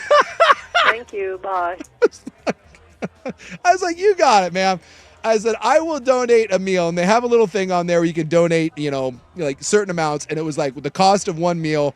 And I was like, I will donate. And that she was like, that like cleared up the situation. At that point, she felt like I had paid my satisfactory. I had paid my pence. The guy who's working the counter is just dying. Dude, this is he great. thinks this whole thing is like he couldn't be happier. He's laughing at it. And as I was walking out of there and I paid my thing, and I sat there at the guy at the front who was just handing out the flyers for like the Meals on Wheels. I don't know how many people take those things seriously, but I did think to myself as I was leaving, I was like, that may have been the only way to get me in that moment to donate to Meals on Wheels. And I thought, what if that old lady is just lurking around New Seasons, picking fights with people, and then guilting them into donating to Meals on Wheels? And in that moment, I wasn't even mad. Quite frankly, I think that's a genius move on that old lady's part. I bet she is a recipient of Meals on Wheels, and that's her whole deal. What if there's a whole army of old people just bracing people at the New Seasons? That'd be really getting people to donate. If that were true, that'd be really smart of them. Something tells me that's not true. It's not. And the woman is just principled. And quite frankly, I think it's great she called you on your crap. Even as minuscule as it was. That was probably because it's by the pound. And I also love that this woman is great because she would not stop until you paid the price. Yes. You had to repent. Yes, I did. She wanted and she made that happen. Yes, There's not a lot of people that would go through with that. No. That is a watchdog right there. She was not going to live. She could not abide by the fact that I do believe I got 32 cents worth of. If that whole meal ran me about $10 to $11, I'm guessing that piece of turkey was about 32 cents. Yeah, but that's not the point. That's not the point. Is she knows what you were doing. She saw it, and she made you pay. Maybe not for the turkey, but to someone else. To future to sins. A charity. To future sins. So I just want someone out there is going to get a Meals on Wheels this holiday. Someone's going to get a turkey dinner. And you shouldn't be thanking me. You should be thanking that old, bitter curmudgeon at 80 years old who is looking at me and being like, nah, I'm picking a fight with this guy. This son of a bitch right here. This guy isn't getting away with this. Well, this is why Trump was elected, because libs like you go into grocery stores and eat turkey. Like this woman is restoring order. Her and Donald Trump restoring order. More things. Watchdogs over the metropolitan. More things happen to me just being out amongst the olds. I don't know what it is about me, but the olds just they gravitate. There's a gravitational shift. I think they're out to get you. Something. Maybe it's one of those like what is the neighborhood the neighborhood apps. I think I've just Next Door. I think I'm just on Next Door, and the olds are aware when they see me. They're like, this guy. The old conglomerate. Yeah. They know who you are. Your photo is at the top of their Next Door app. That 32. Not that they work the Next Door app. No, but someone told them. But that 32 cents of free turkey cost me an extra $11. Good. And then maybe you'll think twice next time about eating that 32-cent piece of turkey. I'll tell you what, next time I go to You take a piece thief. of turkey, I'm going to look around and make sure that Gertrude isn't there watching And that's me. exactly what she wants. She has done her job. I don't know if American hero Gertrude. I don't know if I've ever had someone look at me and say, young man, what do you think you're doing? First off, when's the last time you got a young man? It's probably been 25 years. I got carded at Weimar. Did you really? Yeah, but they have to. Oh. The lady said that she carded a 103-year-old man once. Really? Yeah. And she said anytime somebody gives her crap about being carded, she reminds them that she had to card a 103-year-old man. I wonder how the 103-year-old man felt, though. 103. Well, she said he laughed. It's like, how long have I been on this earth? Just let me go. But can we all hope to be 103 and buying cheap champagne? At Hell Weimar? yeah. At Weimar. Dude, that guy's winning. He is. Well, I'll he tell you is. what. He's already a winner. I don't care how old you are. Just be aware that if you Yeah, I love the olds, if man. you take a piece of turkey from the hot bar and you didn't pay for it, Well, it's not just that. Be Imagine Gertrude's life. Yeah. Imagine her watching other people Yeah. in all ways for something like that. It's just constant. She's and on it's, the lookout. Listen, I know this woman. I see her tootling around Weimar, and I'm telling you, they're out for blood. They're not to be messed with. No, and I will say that the new seasons there by me, it's because we were right by the old folks community. There's a bus that takes them to new seasons. Yes. They don't even necessarily shop. They just hang out there. Well, they're waiting for the bus, aren't they? Yeah, they're waiting for the bus. Yeah. And like the new seasons, there's a place where you can sit down and eat, and they put on they have like concerts for them there. Yeah. And like readings. It's like a senior center. The highlight of their day. And I do think that what happened there is to that lady, I went into her house and took something that belonged to her. Not up in here. Not up in here. She said, not up in here. This is my house, young man. You ain't coming in here and taking my turkey. Great. All right, we got to go. Here's Schultzy with SportsCenter, I believe. Bud Light presents a rivalry week edition of Primetime with Isaac and Sue. Nothing easier to enjoy than that. Bud Light. Easy to drink, easy to enjoy. Now, from the Fan Sports Desk, a SportsCenter update on 1080 The Fan. This update is brought to you by Laurelhurst Market Steakhouse and Butcher Shop. Make your holidays extra merry with a 28-day dry-aged rib roast from the best neighborhood butcher shop in town online at laurelhurstmarket.com. First on the Fan, the Portland Trail Blazers losing their final game of a 5-game road trip in Indiana to the Pacers. 121-14, the final. Tyrese Halliburton leading the way for the Pacers with 28 points, hit 5 3-pointers. Anthony Simons, though, having a great day as well. 30 points for him, 4 3-pointers. Scoot Henderson scoring 17 off the bench for your Blazers. On to the college hardwood, the Oregon Ducks beating San Diego State 78-68 the final. TJ Bamba leading all scores with 22. Oregon remaining undefeated, moving to 7-0 on the season. In the NFL, the Vikings signing former Giants quarterback Daniel Jones. He's reportedly starting out on the practice squad. That opens up the possibility he could sign with another team, at least in the next 3 weeks, if a starting job opens up. More sports scores and stories in 30 minutes. I'm Schultzy at the 1080 The Fan Sports Desk. Listen live or on demand on the Odyssey app, the Fan's desktop player, or tell your smart speaker to play 1080 The Fan. This is your home for year-round NFL coverage. The Odyssey app and 1080 The Fan. Hey, it's your Window Daddy. Don't miss out on the biggest window savings event of the year.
They're thinking about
Club 1080 with Isaac and Sue. We just stepped out of the shower. It'll be down in a minute. All right, listen, you guys can't go.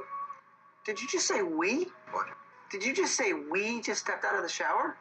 I said he. Right, okay. Club 1080 with Isaac and Souk is brought to you by Pub Beer, the official beer of Cheap Fun. Double Sun Power! And I have to have another Larry David asking a question, because I don't know whether I was being an ass today or if I'm the only one that thinks that this is wrong. So the new seasons, I will admit my fault in eating the 32 cents of free turkey. You did eat the. I ate the free turkey. Yeah. Right, it's not free. I ate 32 cents. I stole 32 cents worth of turkey. Yeah. Sorry. That was your fault. To the fine people of New Seasons, this one, I would like to ask you a question. So yesterday, I cruised on up to the Adidas company store, which is just right above us there. And I went and I bought some socks. That's it. I just got some socks. Yeah, you did. 2 6-pack. Time of year to do it. Feeling pretty good. Hey, 50% off, right? Yep. And I like the thin. I like the thin socks. I don't like a big, thick. Are they sock. knee-high socks? No, Are they ankle socks? Ankle socks. Okay. So I got 2 packs of the Adidas Light, if you will, like the thin socks they make, and they only come in one size. That's like they only at that Adidas store they carry one size of sock, right? They just have a large. So I'm like, all right. So I go in there and I got 2-pack, 2 6ers. Get my socks, head on out. Well, I got home and this morning I went to put on my pair of socks, and let me just say that's the world's smallest pair of socks. I was like, oh my god, like that thing is tiny. Like that's the only size they had though. So I was like, well, that doesn't work. So then I tried the other one, which was slightly different. Same, it was a similar style, but it was a different sock. Tried that one. I was like, oh no, like that one was even worse than the first one. So I was like, oh, well, that sucks. I'm like, they don't fit. So, of course, what do you do when something doesn't fit? You go to Bimart. It's true. Wouldn't you assume at that point, I tried on a pair of socks, didn't fit. You must have quit. Had the receipt, right? Put them back in the bag. Got the little wrapper that they came in, put that on there, went back into Adidas today. So I go in there and I said, you got to return? I said, yeah. I said, I just got to return these. And they said, okay, going up to the counter there. So I did one big quick peruse of the sock lab. No, they only carry the one size of sock. That's it. It doesn't say it on there? It just says large. It says large. And then like underneath there's like it says fits, it was like fits like, I don't know, it was like 7 through 12 or whatever. They just have one size. And I was like, all right, well, that clearly doesn't work. There's no other socks. So I go up to the front and I said, I just need to return these. And the guy goes, well, was something wrong with them? I said, yeah. I said, they don't fit. I said, those were really small. And he goes, and I said, you guys didn't have any other ones. He goes, no, we only carry the one size. And I was like, well, those don't even come close to fitting. That's kind of dumb. Yeah. Why do they only carry one size? I don't know. What's the matter with those fools? They have female and they have male socks. And there's just the one size. And I was like, and I don't have like the world's biggest foot, but I have, I'm like, these don't come close to fitting. By the way, what is the difference between, besides the size, what is the difference between a female and male sock? The female is just a smaller sock. Yeah, so there's no difference. It's the same sock. Same sock, just a smaller size. Okay, but why couldn't you then buy double XL female socks? They don't, because the females only have one size too. They have a female sock and they have a male sock. And they only make sizes 7 through 12. That they carry. Okay. Well, so they make them. They may, don't carry them. But they don't have them. So I went to the front and I said, I need to return these. And the guy goes, ooh. Yeah. He's like, yeah, these are used. And I said, well, no. I said, they're not used. I said, I tried on one sock. I literally put one sock on my foot. And he's like, yeah, that's policy is, that's used. And I was like, he's like, you can't return those. And I was like, I can't swap them out for anything, like store credit, nothing. He goes, no. He goes, with socks, once those are opened, you can't. And I said, well, how am I supposed to try something on? Because I said, well, but if I wear a shirt or something, I can actually. This is a tough one. I said, I can actually wear the shirt. And he goes, yeah, but he goes, you wouldn't take the tag off it. And I said, I can't try the sock on because they're bundled together. This is a tough one.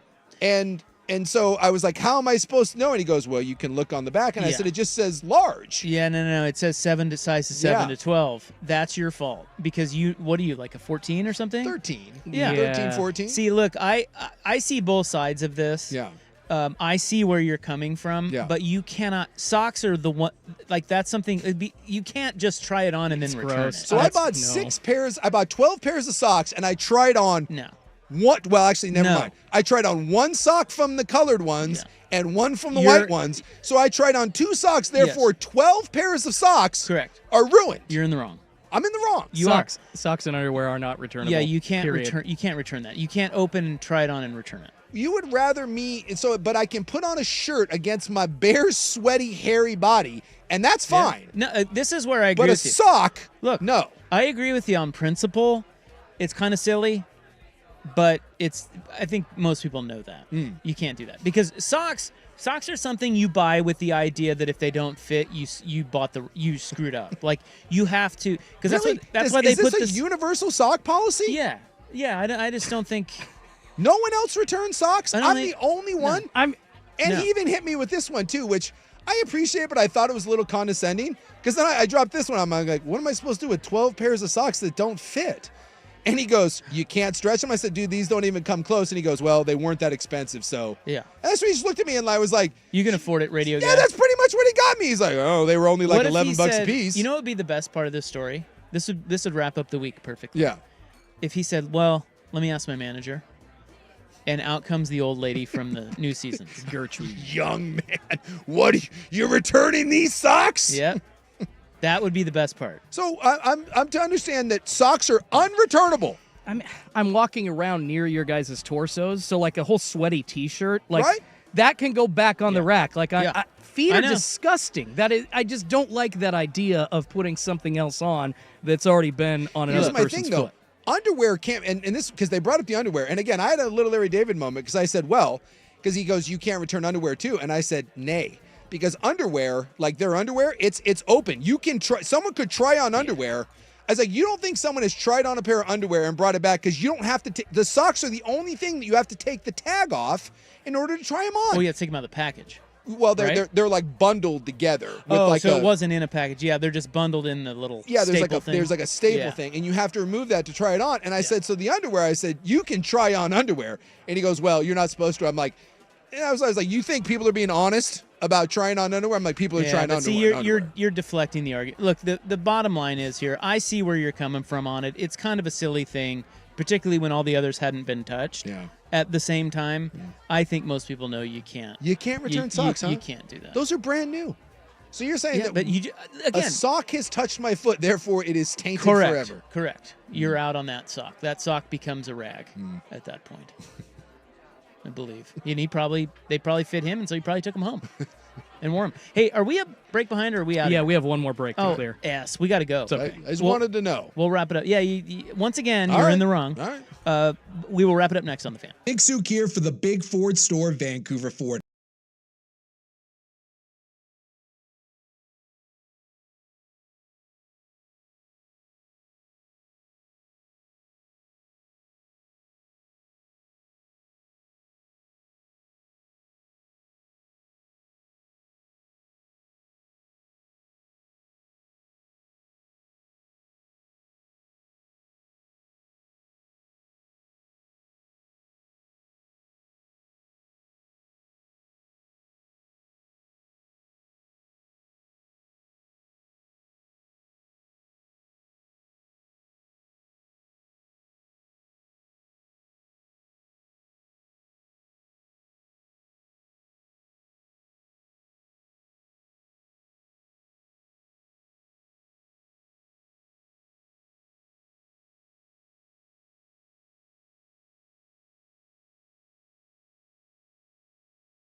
A great salesman?